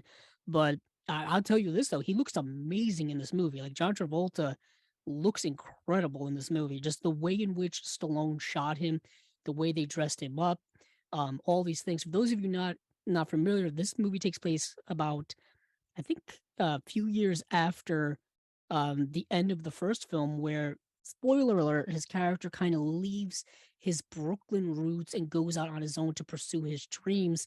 And this movie picks up that plot, and he's not doing very well in terms of pursuing his dreams, kind of struggling, kind of, still trying to find his place in the world. That's a good plot line, but then the movie kind of goes off into other territories that are just far less interesting.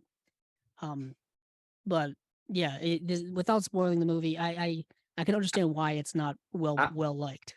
I'm assuming Dan's a big fan of this. Yeah, I know. We've been talking so much about it. I'm assuming Dan loves it.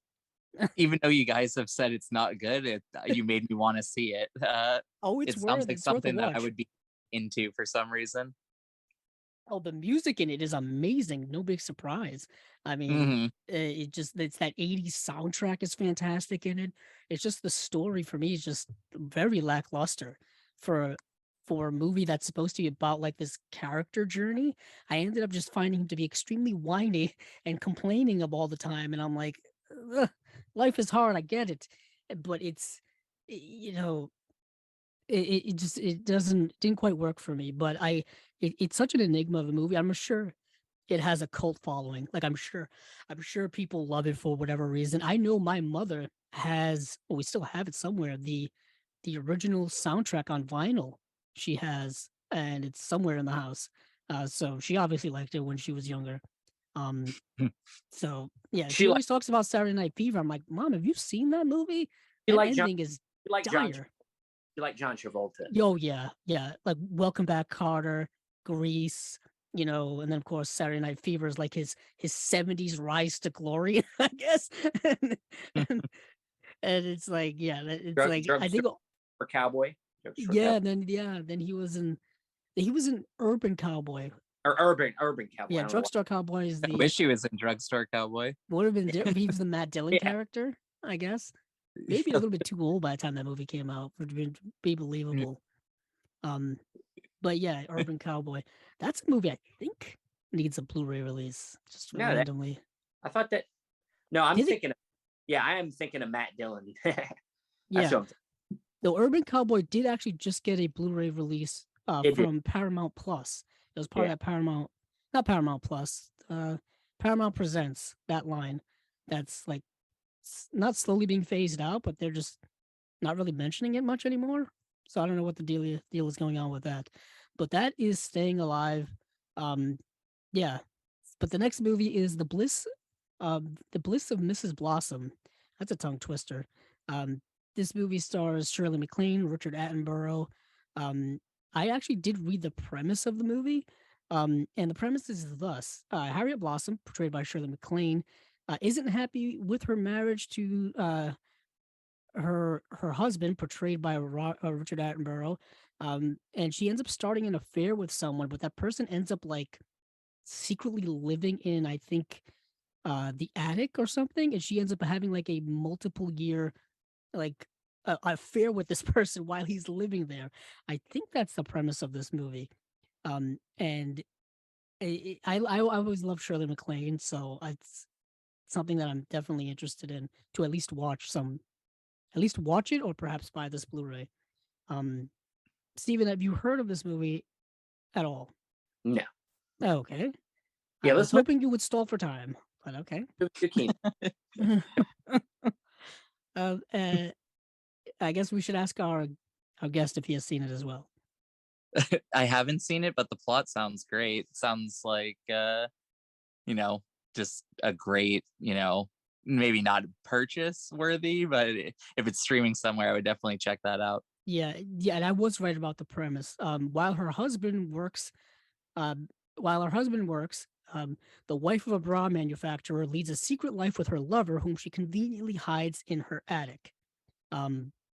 Yeah, that's a premise. That's a premise. But moving on from there, we have some stuff that's already been announced. Crimson Rivers, Steven, remember we talked about that? Yep. That's another imprint. Didn't Imprint put that out and then Kino? It's in their second Neo Noir set. Oh, yes, it is. Marathon Man, we've talked about before. That's coming out February 28th. That's the 4K UHD of that. We talked a little bit about that when it got announced. It's getting a 2-disc edition. This is is a great film. This is something that I want to upgrade most definitely. It's getting a brand new master, all kinds of good stuff coming from there. And then we have a movie here, The Carpetbaggers, starring George Peppard, who was in Breakfast at Tiffany's, but also starring Alan Ladd and Carol Baker, Robert Cummings. Lou Ayres is in the film. This is a monster cast in this movie. And it looks fascinating. I know. It's directed by Edward Dmytryk. So Yeah, I was he gonna makes say, a resurgence once again. I'm gonna watch it just because it's him. He's such a fascinating filmmaker. I feel like we talk about him every week because every single week one of his movies is getting put out by someone. He directed like Raintree Country. He directed Murder My Sweet. He directed so many other movies, so many different genres. Hyper, which is one I bring up a lot. Yes, you do. He's kind of a jack of all trades. I'm always interested in his work, so I'll end up kind of checking this out. I also really like George Peppard, and I just like saying his name. I was gonna say, just saying Repeatedly. is a fun thing. Yeah. Yeah, I just like saying it all the time. But Dan, are you interested in The Carpetbaggers? I mean, I haven't never heard of it, but based on what you guys are saying, I mean, it definitely seems like something I could be into. Probably not going to buy it though. Just a streaming type of thing. No problem here. That's streaming, man. That's what I'll say good about it on our physical media podcast is that.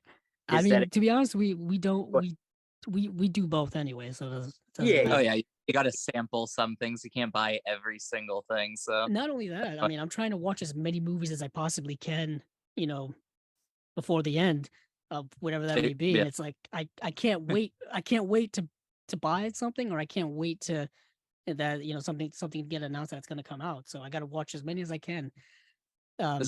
Especially like the Criterion Channel, for example, has so much stuff that that doesn't have a release that I really want to have a release, but I always check them out and stream from them 24/7 pretty much. Oh yeah. I mean, I think both Steven and I were quote unquote charter members of that, basically like the first people to sign up for it back when it came out several years ago now. And Nice. yeah, I'm on there all the time. Like it's a never ending, you can never watch everything on there. And there's always new stuff every single month, new stuff coming in, new stuff leaving, unfortunately. That's the way streaming works. Nothing is permanent. But at least it gives you a wide variety of stuff to watch all the time. Have you watched Under the Blossoming Cherry Trees? I haven't. Oh, that needs to be released. It was one of the early things on there because I watched it like years and years ago whenever like the Criterion Channel first started, and it still has no release, and it's one of my favorites. Definitely check that out, anyone who hasn't seen it. Oh yeah, I'm looking it up right now, which is Japanese. Probably shouldn't be doing this in the middle of the show, but you got to do what you got to do. Man. Yeah, I'm always down for Japanese cinema. I love Japanese cinema. You hate IMDb, how it's running right now, but you still use it a lot. You know what? There's no other alternative. You're kind of stuck using what you hate because there's no real easy alternative that has everything right there.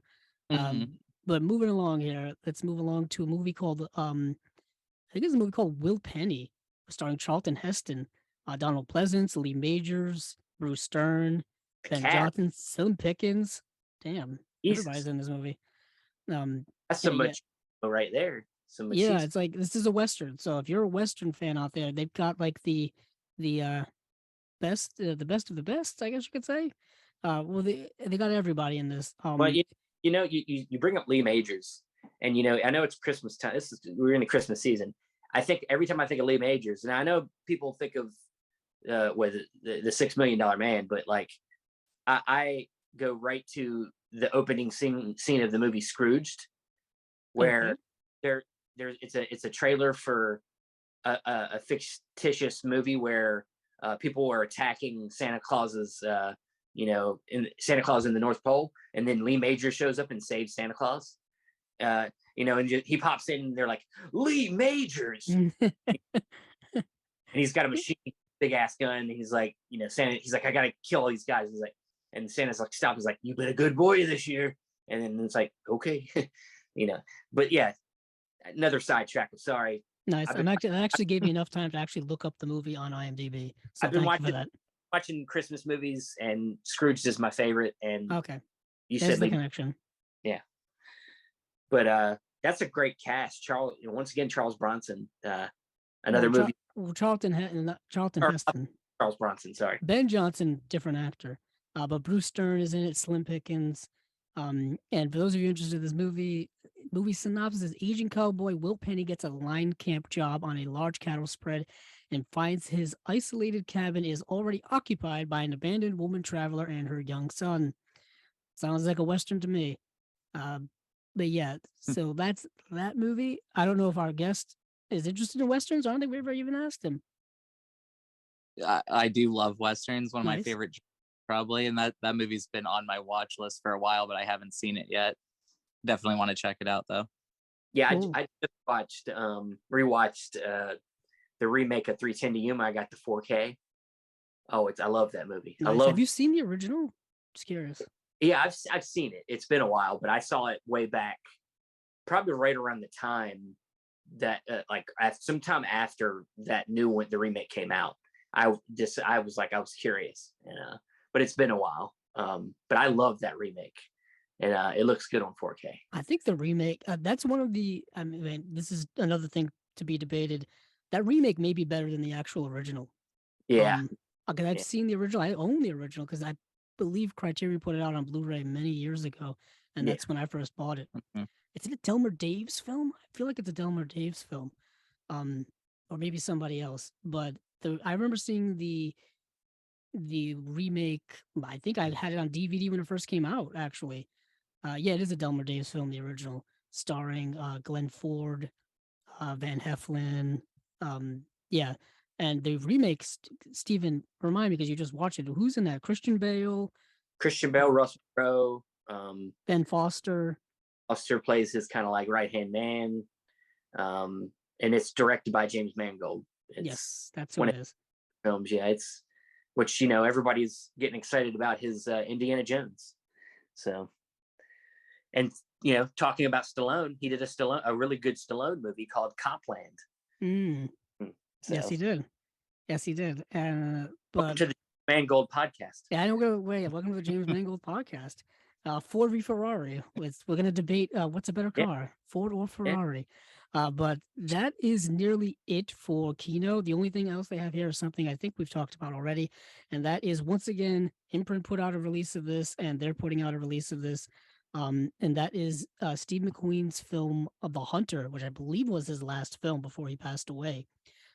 Here, I believe this is getting a new commentary that's different than the Imprint release, but I'm pretty sure it's the same master. Hopefully, it does say a brand new 2022 HD master. I'm hoping that's the same one they used on the Imprint release. It can't be 100% on that, but that is it for Kino.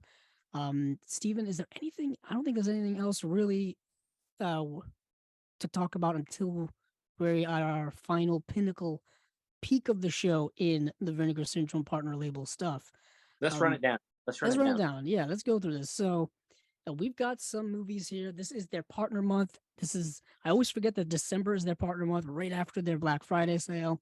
Don't ask me why. It's not like we haven't been doing this for years now. We have two releases from AGFA here. One is called Bat Pussy, which is apparently a porn parody. Did you say that? Say it again. Bat Pussy. I want you to say it as many times as possible. Okay, you're just gonna mess with me now. But this is an adult film, an adult parody film from the 1970s. Apparently, it's quite hysterical from what I've understood. It's about Batman. It's the citizens of Gotham City are under attack by smut filmmakers, and the only hero that can help is Bat Pussy, and hangs out in her secret headquarters and does all kinds of stuff. But the reason why I think they're putting out two releases is that this film is only 52 minutes long.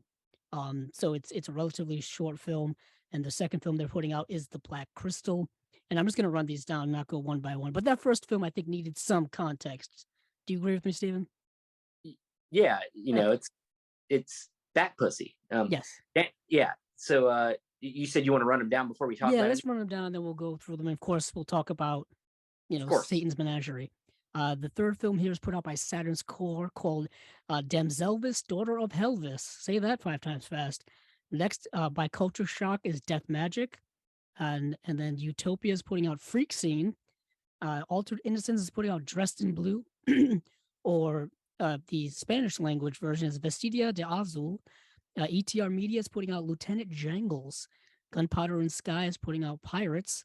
And Canadian International Pictures, our friends, are putting out The Rainbow Boys. And then VHShitfest is putting out Satan's Menagerie. And then Deaf Crocodile is putting out Solomon King. Music Box Selects is putting out Silvio. And then Factory 25 is putting out Uncle Kent 2. And that is it. And they also are releasing some merchandise here. Canadian International Pictures has a t-shirt. Deaf Crocodile's got some pins. There's some socks. There's all kind of extra goodies here that you could buy if you want to. You can even buy a soundtrack cassette of the soundtrack for, I think, Solomon King. That's what it looks like. Or it says Inspector Ike. I don't know what that is. But I think it's from Solomon King. Anywho, Steven, we got to see quite a few of these. Well, yeah, I mean, how about we just start with our man here is yeah, sounds like a good place to start. Satan's Menagerie. So Dan, please break it down for us. Explain this what I like to call Monster Squad meets Nightbreed movie. Dan, please describe it to everybody. That's a good way to describe it, actually. It was made by a guy who always wanted to make a movie. And he kind of did what Kevin Smith did, and he sold his comic book collection and maxed out all of his credit cards. And in the 90s, he decided to make kind of like a Monster Mash movie, like the old Universal movies where they would have like, multiple monsters. And he went all out. It's almost 2 hours long, and it's pretty much wall-to-wall effects. He's got like an amphibian type of creature, a wolfman, vampires, like Satan himself. So and it actually he shot it in the mid-90s, and it didn't come out until 2001. And so it had a long process of making that movie. And in 2001 they were like, should we release a DVD or should we release it on VHS? And they decided to go with VHS. So no DVD. It's sold not too many copies on VHS, and then kind of just faded away. And maybe like 7 years ago, I found a copy and watched it and was just blown away by how ambitious it was. Normally, I feel like a lot of shot on video movies, it's kind of like you get some effects, maybe more towards the end, maybe like a 10-minute finale, but they went all out, and almost every character is in full costume. And I would say the last 40 minutes really need to be seen. That last 40 minutes is just pretty much nonstop craziness. And through talking to the director, we found out that he actually made an 8mm anthology movie with some friends, and that had never been released or screened or anything. So we were able to include that, and it was shot in 85, and it's feature length. And he also made a 40-minute 8mm movie. So there's like close to 7 hours of special features on this. We got a new documentary and tons of stuff. So I was super happy to be able to put this one out. And we did a new transfer from the master tape. I think it was like a digi beta or something, but it looks better than it ever has, I guess. As good as it can look. That's great, man. That's great. I love, as somebody that's dabbled in some filmmaking and then some stuff, it's just amazing to think about, like if you can just be a little ambitious with your filmmaking, if you're interested in it, and you make something, and if it isn't even really what you consider to be that great, one day somebody might discover it and just decide that it's worth putting out on Blu-ray. You just never know. The director. Yeah, exactly. The director, Gary, he was like blown away when I messaged him and was like, yeah, would you ever license this movie for Blu-ray? He like had not even talked to anyone about it in like a decade. So he was super excited, and like getting to do all the interviews with everyone. another thing about it is like Tony Timpone, who ran Fangoria, he was friends with them growing up, and he's in the movie too. So we got to do an interview with him and a bunch of the other people who worked on the movie. They were all like I said, just blown away that anyone cared about this and like wanted to put it out. Even up until like it got announced a few days ago, they were still like doubting if it was going to happen. So they were super happy to see it on the site for sure. Yeah. You know, one thing I've been thinking about too is like, you know, right now, with like what you guys do, you know, resurrecting these, you know, things that are straight to video. I think about like, what is the next straight to video? Being that we don't get many people, you know, recording on video anymore. We got too many digital things, and obviously, you know, so all digital seems to be pretty good. Nothing looks like straight to video. You know, that's hard. Things are a lot cleaner now. People can make things and make them look really legit nowadays. So what's the new straight to video? Is it YouTube movies? Is it, you know what I mean? Like, is it streaming movies that nobody ever watches? They get lost in the shuffle. Are they going to be the next straight to video resurrection things that happen in the future? Like, what do you think? Where do you think that's going?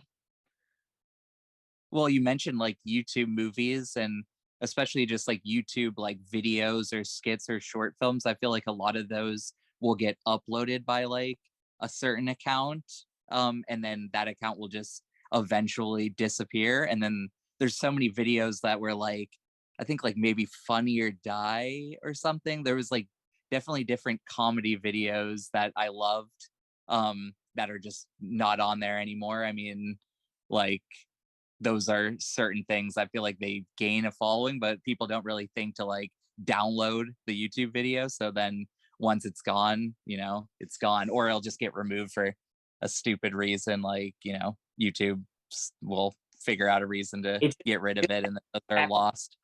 Yeah, it just happened to me. Oh, really?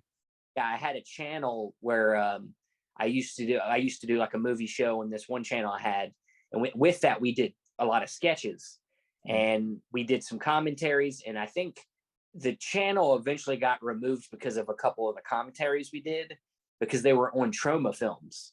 And you know, being that trauma is public domain, we put the movies inside of our commentary videos. So a couple of the movies had, you know, things that YouTube doesn't like, and so they removed our commentaries, and then decided that the channel had a bad standing and just deleted my whole channel. And for the most part, I think most everything. I saved those things. I do think there's some things that got lost, and I've tried repealing it, no response. So for the most part, it seems like I've probably lost a few sketches in there that will never be seen again. But I am gonna re-upload my sketches, at least, so that it can be made into a Blu-ray one day. A compilation Blu-ray. Yeah, I also feel like even the streaming sites, like certain things won't get promoted that much or won't do too well, and they'll just like quietly get removed and then not be available. Like, I think I was looking up, there was some Critters related thing that like Shudder did forever ago, and like I could not find it anywhere. Like, I think there's like a bootleg Blu-ray maybe that I saw posted, but other than that, like, it's not on Shudder anymore for whatever reason, and like it's nowhere to be found. And I think even like there's certain Netflix things too that have like just been taken down, and I don't know, like I mean, if those have a following and like a fan base, I'm sure in like 10 years someone will remember those and be like, oh, like want to find them or want to release them. So that's definitely the next kind of level of the straight to video, lost on VHS type of thing. Yeah, I was gonna say, but that's gonna be even tougher, because and I think I've even said this in another episode before. Like, I almost advocated people to start pirating streaming movies, because how else are you going to get it? Like, how else, if they go away on streaming, there is no physical release of any kind. So you have to start pirating now, or these movies are going to be gone. Yep. So well, we just saw that with the whole Discovery, Warner Brothers acquisition, merger, whatever, when they're cutting all kind of programs from HBO Max, all kind of original programs and other stuff from there. A lot of that stuff, most of that stuff doesn't have any other place that you can see it. So when it's gone, it's gone. And it's like, where do you see it now? Where do the creators go to exhibit it? Where, that's all kind of in flux. And without physical media or without a place to put it with any type of permanence, it just gets lost. And you know what I mean? And like kind of Steven said way early on, um, we're living through like another one of those phases where things are being lost because they're not being preserved in any real way. We think they are, but that's not really the truth, as we've been talking here. And that's kind of really, really unfortunate. But Satan's Menagerie is an interesting movie because of how ambitious it is. And it's trying to go for so many things. The movie is 111 minutes long, and it tries to do so many things in it. And even the special effects in it, I felt were like really, really like they didn't have the money to do it, but they did it anyway, just because they didn't. They sounds like they just didn't give a shit, and they were just like, "We're gonna make this movie to the best of our ability," and I mean, because that's the way we want it to look. I'm assuming some of the effects are like, camera tricks, things that I don't know. There was there's like some lightning and some magic stuff going on, and like legit like special effects you have to do in a computer or something. Uh, but and those things are like, I'm surprised they went for them just to like put them in, and they worked for the plot. I was impressed with that. especially I love and I don't want to. I can't say it without a spoiler. I can't spoil movies. That's my problem. I don't want to spoil movies for people. But the ending when they get when the bad guy gets knocked into this big orb gate opening thing, that whole thing was cool. I loved that visual. I agree. Yeah, it's it's like one of them things where it's like they didn't have, obviously didn't have the budget, but their imagination was great. They had a great imagination for what they wanted to show, and it's almost like you almost wish you could give them the budget to see what they could have done. But I love what they did with what they had. Like it was a cool visual, it was a cool image, and then just how it all went down, how that whole ending goes down. It they go for broke, and everybody just plays a part in how it all goes down, and some people die, some like it goes nuts at the end. I love it. Yeah, we anyone who grabs the Blu-ray should definitely watch the making of. We named it All Hell Breaks Loose because that's kind of what happened while making that movie. There's so much different, like some of the effects went wrong, and there's a lot of different great stories. And there's also like some stuff. If he had done a sequel, he had a lot of like even more insane ambitious ideas that like I told him you should do like a comic book or something, because there's like some crazy stuff. That's kind of what drew me to the movie in the first place. Is you could tell he loves horror movies and was a big fan, and just like had so many ideas in his head through just years and years of watching movies and reading old, like, old Fangorias or old Famous Monsters and stuff. So that's, a big draw for me with that movie is I could tell all out he went. Yeah, I could tell definitely the classic horror love or feel or homage, because you've got a vampire character, you've got a creature from the Black Lagoon type character, you've got stuff like that pays homage to all of that. And it's like Steven said, it is kind of a Monster Squad team up movie eventually. There's a werewolf as well, which I would say the werewolf makeup effects I thought were pretty good. Like the hair on the face and the fangs and all that kind of stuff looked very, very convincing for the budget that this movie was at the time. What is also I find fascinating about the movie is that it's such a time capsule of a film of like what was super low budget filmmaking like right before the internet age really kind of took over that format. Several years before YouTube, several years before Vimeo, several years before digital filmmaking we'd be able to do it in our homes and do it by ourselves at affordable, cheap pricing, using cell phones, using cheap cameras that you could buy at store or whatever. This was like right before that time where that was about to explode onto the scene. And it's like at the time I would the making of documentary I find would have been so fascinating to watch and intriguing just to see like what were the mindset of the time of the director making it to like what was his idea? Did he was just going to exhibit it on VHS? Was he going to show it in public to people? All of those questions I have. I have all those questions. Oh yeah, I had so many questions, and it ended up being like an hour-long documentary. We asked so much, and the commentary on there is amazing too. He answers a lot of questions and just has so many good stories about making it, especially like shooting in New York City with like no permits and like going on the street with like people in full makeup. Even the guy who At did night. yeah, yep. The guy who or like who did all the makeup, he actually went on to like have a really good career. He like is still working. I think he did the like Amazing Spider-Man movies, those like middle ones after the Raimi movies. Like his IMDb is pretty like stacked actually. This was like an early thing he did, but yeah, there's a lot of cool That's kind of incredible. stuff.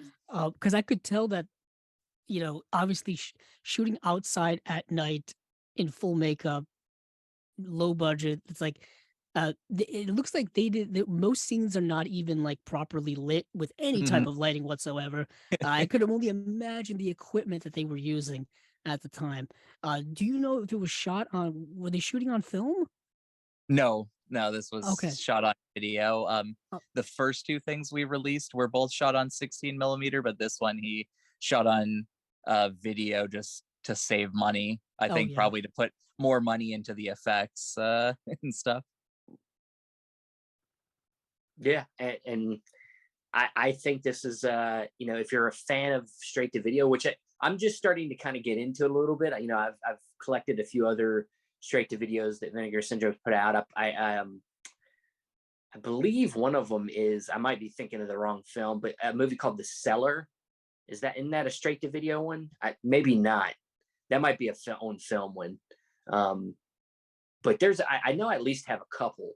And it is a whole other world of film and filmmaking that that I'm very interested in, and can't wait to see what else you guys got coming. I know you said you had like 15 other releases kind of in the can, or being done. Yeah, then some of the stuff we have next year we're gonna mix up like with a lot of different genres and stuff, and some shot on video stuff, some shot on film, so it'll be a good mixture. But like you were saying kind of about like the shot on video and kind of just getting into it, I've like always been into it, but I don't even really love shot on video that much. It really takes a certain type of shot on video movie to get me into it, but more so I love the fact that they were able to make a movie and actually like put it out on tape, and some of the like behind the scenes stories, because growing up me and my friends would try and make movies. We made a bunch of shitty, like Attack of the Killer Rock was one, like we would do really low budget stuff. So it's like I kind of like seeing people who succeeded at that in certain ways, and that's kind of my whole VHS collection is geared towards finding those really obscure, really like regional low budget type of movies. So it's always enjoyable, and that's why I like doing this too, is getting to like interview those people and find out more about them. Like, what did they do after they made the movie? Did they make anything else? And discovering different stuff about filmmakers. Yeah, one that I'm thinking, it came to my mind. It's actually not Vinegar Syndrome. It was Severin. Came out, I believe, last year. Masturbating Gunman. Oh goodness! How did you forget that title? I know. How do you forget that one? Straight to video movie called The Masturbating Gunman. Hilarious. Love that movie. It's so funny. It is exactly what you can expect. It's a guy that masturbates, and he's also a gun for hire. And, you know, he's got his, of course, you know, certain woman comes around and can distract him, and that's how you can get to him. But he is deadly though, and he does jizz on himself. So it's a watch. I'm telling you, great straight to. That's as good a transition as one can get, I guess. Sure. Yeah, Steven, you want to talk about some of these other releases while we're still here? Before we do, Menagerie, please. If you're interested at all in straight to video, it is a really cool movie, and I would suggest checking it out. Vinegar Syndrome's got them all. There's still limited available, I believe. So, but the first two, you know, VHS Hitfests limiteds are all gone. So I expect this one to follow. So if you're really into what they're doing, I would say jump on it quickly. But yes, I have seen a couple other of these. I did watch Uncle Kent 2. Yeah, I also watched Uncle Kent and Uncle Kent 2. I was gonna say I watched the trailer for Uncle Kent 2, and they say it has nothing to do with Uncle Kent 1, and I'm like, well, okay, so I'm gonna watch the Uncle Kent 2, and then I was like, I got done with that movie, and I was like, okay, now I need to go back to watch Uncle Kent 1 to see. What was your verdict? Yeah, do you need to watch the first one? You really don't. They don't really have anything to do with each other, really. They kind of do a little bit and kind of don't. The first film is kind of it's like a 65-minute short film or something like that, or maybe like 70. I think it's like a 75-minute short film, and it's about this guy meeting this woman he met over the internet. It came out 2011, directed by Joe Swanberg. It's kind of just about their really awkward interactions with one another. You know, he's trying to kind of sleep with her. She's kind of resistant to it. There's a back and forth. There's a friendliness. It's all kind of stuff. It feels very organic, very awkward, very cringy, if you will. And that film is rather small done. And then Uncle Kent 2, nothing really like that, but they do. The second film is kind of a Steven, what's the word I'm looking for? Meta. It's a meta sequel because they play it as if the first film was an actual film that was made by the people in the second film. Which is an odd way to do it. But the second film, Uncle Kent 2, which we're here to talk about, put by Factory 25, you get the same actor from the first film, but he's playing like himself. And Joe Swanberg makes a cameo in the second film as well. He doesn't direct the second film, though. I think someone named Todd Rohal directs the second film. And Joe Swanberg, for those of you who don't know, is an indie filmmaker who has done a couple of films. I don't know if you've seen any of them, Steven. I've seen Drinking Buddies, and he was also he's also an actor as well. I believe he was in You're Next. I remember him being in that. But he's directed a few films. I remember he was in the movie Drinking Buddies, and the unique thing about the movie Drinking Buddies is that it didn't have a script. That movie was completely improv, and all the actors were given were kind of like a rubric of how like the overall outline of the movie or outline of scenes, and the movie's kind of all improv. I remember that. That movie came out in 2013, starring like Anna Kendrick was in that film. Olivia Wilde was in the film. I think Jake Johnson, Ron Livingston, Jason Sudeikis, Ty West, who obviously is directing movies that people really love right now. So they all come from kind of like that indie world.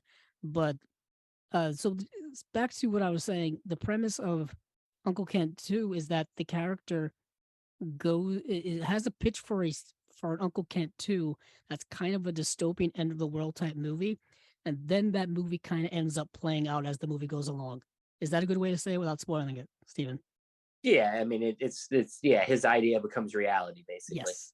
Yeah. And it's crazy. Yeah, it's definitely the gimmick of the movie is that they couldn't come up with a sequel to the first one, so they kind of come up with this like just outlandish idea to kind of to have an idea. You know, there's no way to really do a sequel to a movie that was so kind of like small in scope, didn't really have much of a plot. It was just kind of Two people just hanging out. yeah, two people hanging out for an hour. A lot of 2011 like references though.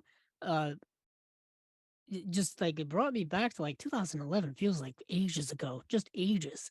Like he was talking because he met the woman that he met her on chat roulette, which I don't even know if people still use that. Remember when that came out? The whole controversy behind that. It was that streaming website where like you would just randomly like find someone to video chat with, and these people could be doing anything, anything, and of course it would be extremely borderline illegal or not. And I remember South Park had an episode about it. They parodied it. I don't even know if that website's still around anymore, but that was the website he met this woman on. And it was just, I was like, chat Yeah. roulette. My God, that's dating this so badly.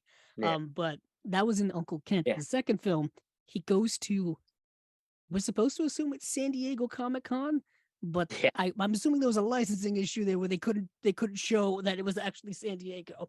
It was just a big comic book convention. That's where things kind of go down in terms of the climactic part of the movie. But Steven, did you like it? Did you like the movie? It's fine. I do Yeah. prefer the first one more. Well, the first one was more traditional. Had a It lot more is. to say. Second one's weird. It's out there. It definitely gets in more of a kind of experimental, ness, filmmaking phase. But Dan, have you seen Uncle Kent 2? Have you seen Uncle Kent? No, I haven't. I put my order in for like the vinegar stuff, so I'll like say as we go which ones I bought. I didn't buy this one. It like seemed like it would be okay, but not really my style necessarily. Like you mentioned the Swanberg or whatever. I know I've seen movies of his, but like he's not one of my like favorites. Nothing really like stands out. It's kind of like I never loved the mumblecore-ish stuff, and I think he's like kind of part of that like group. So I didn't get this one, but it looked kind of interesting. Yeah, well, it's. I honestly, I'm wondering where Uncle Kent, the first one, is. Where's the release for that? I was I wondering. was wondering that myself. They could have released this as a double feature. Yeah, they should. And it would have been a nice double feature because like I said, you don't need to watch the first one, but You don't. I'm extremely OCD when it comes to this stuff, so I had to watch it before I watched the second one. I mean, I would have lost my mind if I did it the opposite way, like Steven did, like a maniac. It would have turned into your mind would have turned into what happened to him and Uncle Kent 2. Yes, exactly. But yeah, so that's Uncle Kent. What are some of the other ones you saw, Steven? I know you saw Silvio. Yeah, that was interesting, low key movie.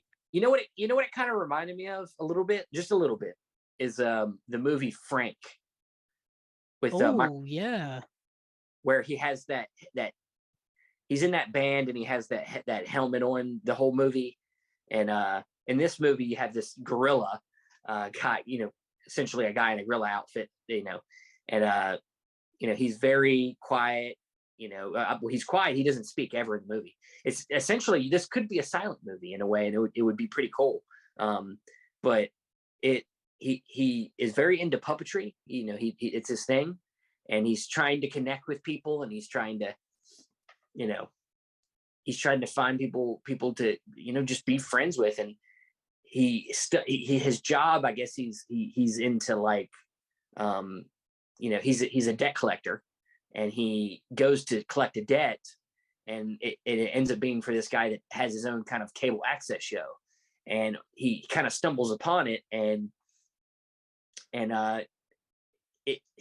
he like gets on the show by accident and breaks some things, and it becomes like what he's known for. It becomes a gimmick where like he becomes super popular, and everybody just wants to see him break things. But that's not what he wants to do. He wants to do this like really small, wholesome, like really nice puppet show, but no one wants to see that. People just want to see this big gorilla, creature break things. And it becomes exploited because of that. And it's a really low budget, low key movie. I found it to be really, thought provoking in many ways. Not a lot happening in terms of plot. You can kind of read the plot very easily. Nothing unpredictable happens, but I thought it was handled with a lot of care and really well done. I really dug it. I really dug it. Yeah. Dan, Was this one of the ones you ordered?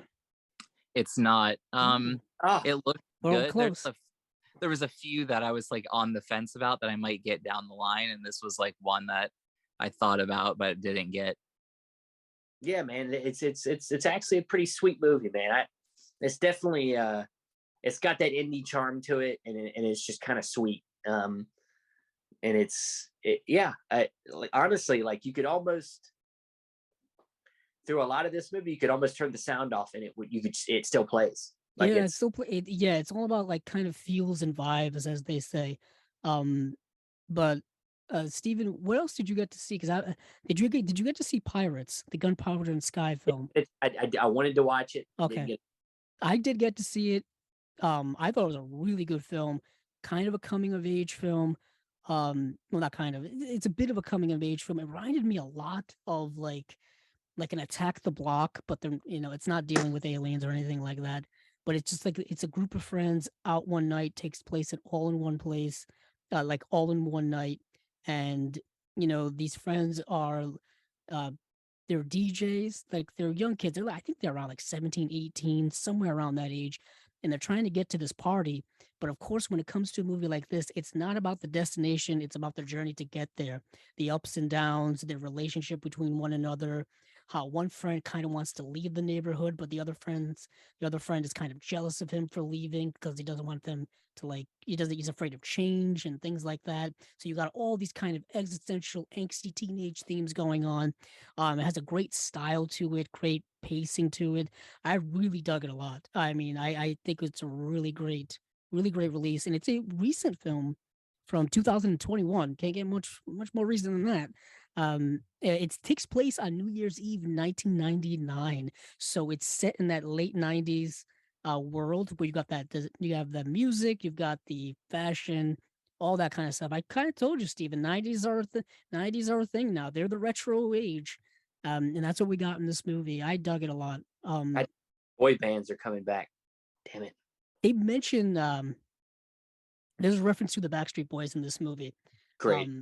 There's a scene where one of the characters, they need to buy tickets to get into this party, and he starts using the lyrics of the Backstreet Boys song. I think "I Want It That Way" or one of the Backstreet Boys song, and he starts using it in conversation to try to trick this person that he had a previous relationship with, but he kind of like brushed her aside, so she hates him. So he's trying to get back in, but while using those lyrics, really kind of funny. I'm not describing it well, but there's the Backstreet Boys late 90s boy band reference that you've got in the movie. Yeah, I dug this a lot. I do recommend it for people out there listening. So Dan, did you pick this one up? I know, we're just gonna play this game. No, I didn't. The plot sounded good. It sounded like it would be something up my alley, but like not something I wanted to just blind buy. I want to watch it first, just to check it out. A lot of the times, the newer like stuff is kind of a harder sell for me for some reason. The those ones I don't necessarily know if I need like to own in like a super nice special edition and pay like 25 for. So this one I didn't pick up, but I want to watch it though for sure. I want to pick out one here that I got to see that you maybe picked up. I did get to see Lieutenant Jangles. Did you pick that one up? Nope. Oh, come on! It was crazy. It's gonna be one of the ones we didn't see, Steven. That's what it's gonna be. It's called Lieutenant Jangles. That should have been enough. This movie. This is another recent release. This is put out by ETR Media. When did this come out? 2018. And movie's about 99 minutes to 100 minutes long. It is an over the top 80s throwback homage movie that's supposed to be silly and weird. It's like, kind of like a Kung Fu Hustle, kind of like one of the spoof movies, like a Loaded Weapon, or like who did like Airplane and stuff like that, Steven? Or like Dolomite, or like not Dolomite, but Black Dynamite and stuff like that. It's similar to that type of satire, but it's about 80s action. It's an Australian film. It's ridiculously over the top on purpose, a spoof movie, like I said. From the very beginning to the very end, it's just, insane, just over the topness. It's Yeah. fun and entertaining, but we reach a certain point, maybe when you're watching it, that like the joke kind of wears thin a little bit. It takes place in the mid 80s, in a crime-ridden city in Australia, and there's this wild cowboy detective, like he's called Lieutenant Jangles. He just does whatever the heck he wants. And then the plot of the movie goes along in that, like, they suspend or get rid of Lieutenant Jangles, and then just crime becomes rampant. So they have to bring him back, and he's got to like fix the crime rate back down and stuff by just doling out his form of justice. Way over the top action and all this kind of stuff. That's Lieutenant Jangles. I think Umbrella may have put this out already, because I remember us having to talk about this movie before at some point. So yeah, I think so. But I have a feeling that one of the movies we didn't get to talk about is going to be the one that Dan bought. But the last movie I think I saw, maybe you saw, Steven, did you get to watch Freak Scene? No, I didn't get a lot of time. The baby took up all my That time. happens. You have Yeah. responsibilities. You're an adult. Yeah, it sucks. It sucks, doesn't it? Yeah. That's the one thing. That's the one thing about it. If I had to like do it again, I would like go back to like I would go to like around to like local high schools and basically just tell the kids being an adult sucks. Don't get older. Just do like kind of, we were just talking about Happy Gilmore a little bit, but like in Billy Madison, when he goes back to like the third grade class, and the kids are like, "Oh, I can't wait to get to high school." It's like, no, stay here as long as you can. Yeah. Don't grow older. The responsibilities suck. The money you lose on things by paying bills sucks. The responsibilities you have, like, Well, go up and 100%. you would end the world if we did that. We need people. Yeah, I know. We need people Well, to run the machines and push the buttons and Yeah, make we things go. But Yeah. Freak Scene is a documentary about the band, was it Dinosaur Jr., this kind of Dinosaur. punk alternative 90s band. And it's a documentary about their rise and their careers, basically, and kind of the tumultuous relationship they had within the band. And you get to see all kind of people show up during this that they interview. Like one of them that I know is Henry Rollins. He was in this quite a few times. It's cool to see him. And yeah, it's one of those those documentaries you've been saying. Yeah. I'm interested in it, definitely. I was a big Icarus Must Die that just recently came out too. How about this one? We got to know though what Dan ended up ordering. Dan, just tell us what you ordered, Dan. Well, that's I it. would have ordered. I haven't seen any other ones. So it's I got to be would one have of these. ordered Freak Scene, but when it first came out on streaming, I bought it, like a digital copy of it, so I had already seen it. And I like that movie a lot. A lot of the documentaries that like the partner labels or Vinegar Syndrome does, I normally buy. I'm big into documentaries. That one, the only like critique I have of it kind of is like, I feel like the singer is kind of like, his interview is just like lifeless. Like he has very little emotion at all. So it's like, I don't know. I know, like, I've seen interviews with him in the past, so I kind of knew what to expect, but like, I just wish, it just seemed like he was never like happy to even be in the band at all. Like they never really liked each other. So it's kind of just like a little depressing, because I do like Dinosaur Jr. a lot. It was like, you didn't have fun really at all. They like acted like one little small tour that they did was the only time they like had a good time, basically. So, but I did like that movie. The ones I bought though, let me try and remember. I bought Rainbow Boys. I bought Death Magic, Black Crystal, and then what was the Altered Innocence release? Did they do a documentary? Right? Oh, it's called Dressed in Blue.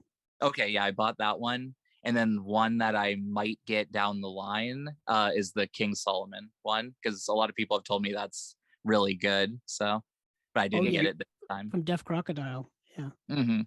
Yeah, I got wanted to watch that so badly, I just couldn't find it. Anyway, a lot of these other movies that I didn't get to watch, you just couldn't find them. Like they weren't available to stream, they weren't available to rent, they weren't available to find anywhere. So the only way you could really get them is through these releases, especially the Rainbow Boys. Steven, did you see who's in this movie? Donald Pleasance. Yeah. I really wanted to see this. Yeah, the plot is amazing too. It sounds like it's going to be like super fun. Yeah, it sounds like low key too. Like it's there's only like 3 people in the movie. It feels like a play, really. I'm gonna message the Canadian international guys, be like, look, send me a link, please. I'd like to check this out. I mean, right you could always just buy the release. It is I'm available, Steven. I'm going to buy the but I like to see it. I like to see these movies first. Very true. Yeah, very true. I understand. You're a wise shopper now in your old age. It's not like the young Steven from like 3 years ago who would just buy it on a whim. Yeah, well, I do still do that, but sometimes I'd like to see it, and this is one of the ones I'd like to see. And because we have the convenience of knowing them, I might reach out. All right, you're gonna wield your power. Probably I hear you. Yeah, that's kind of it for us, specifically when it comes to these releases. Yes, once again, Partners Only Month is going on right now until they can fulfill all those Black Friday sale things that they did. So, yeah, another solid release slate here, Steven. Yeah, and now I'm just waiting on my order. I'm starting to get a little bit upset though, because I'm starting to see some people get. I mean, obviously subscribers get theirs first. I get it. I'm I should be a subscriber. Everybody keeps telling me I need to be a subscriber, and I'm like, this is not how I buy. I don't buy like that. Right. I did see people already get their orders in, or maybe I don't know if there was an order, if it was the Black Friday order, if it was an order from somewhere else. I saw somebody on, I think it was Instagram, and I was like, damn, that was quick. And I'm seeing people with their Severin order already. I'm seeing people with Four Flies on Grey Velvet already, and I'm like, oh yeah, one of our friends just posted that they got theirs already. Who was on one of our guests, Dave Eves guy. Yes, he was. Son of a bitch. Yeah, and it's like he's already watched it, and I was like, damn, that was quick. You know what it is? Steven's very impatient, and I guess so am I. I just don't like to air it out in public. I am. I'm for me. I'm pissed at you. Just hate you all. Now, but yeah. So thank you, Dan. Man, we appreciate you coming on. We really love what you're doing, man. You keep doing what you're doing. Keep resurrecting things that are barely seen the light of day. And we really hope you had a good time. I know we're crazy. We go all over the place. We talked about Billy Madison today. I brought up Scrooge and Lee Major. But we hope you had a good time and that you'll come back and talk to us again. Oh yeah, it was great. I'll definitely come back. I'm always down to talk about movies, so I'll be back for sure. Awesome. And guys, VHS Hitfest, or Shitfest as it's formerly called, please go check their stuff out while you can, because I mean, some of them, I don't know if you guys, I know sometimes these standards get repressed. I don't know if that's something you guys are going to do with standards. Is that something you guys have thought about doing? Yeah, the standards should be available forever, or until they just decide. But the limited edition, I think like Satan's Menagerie is like about 400 right now, so it's going. So if you want that nice slip cover, you got to get on that. Yeah, guys, get on it. But thank you, Dan. We will see you around. And where are the best places if anybody wants to reach out to you and talk to you about movies? What's the best place? Well, you can do Instagram, VHS Hitfest, and then Facebook, just my name, Dan Kinem. I'll answer any messages or anything like that. And the VHS Hitfest also has a Facebook page. And then if you want to order different releases from before the Vinegar Syndrome partnership, like Adjust Your Tracking or any of our old VHS, you can go to adjustyourtracking.com. Fantastic. Andrew, where can they find you? You can find me on Twitter at Kevzilla06, as well as our YouTube channel, Chasing Labels, which there are 2 new videos up, if I'm correct, Steven. There Yes. is my trip to the Criterion sale late last month to my local Barnes & Noble, like I always do. And then, Steven, you just uploaded something today as of this recording, right? Yes, I got a few releases from Imprint, their October releases, Save the Tiger, Testament, and Come Back Little Sheba. So I do a little 15, 16 minute long review of them 3 releases. So yeah, go check it out on the YouTube channel. Awesome. But you can find me on Facebook, Stephen Billings.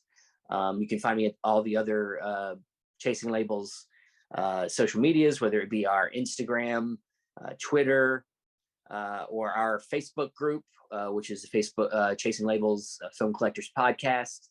Go over there and join the group, have chats with all of us. We got about almost 100 members now. So we're getting there. So go there, and you can find the audio for the podcast on Podbean, Apple Podcasts, Stitcher, Spotify, and other places. Thanks again for listening, and hey, keep on watching them movies. I know I will.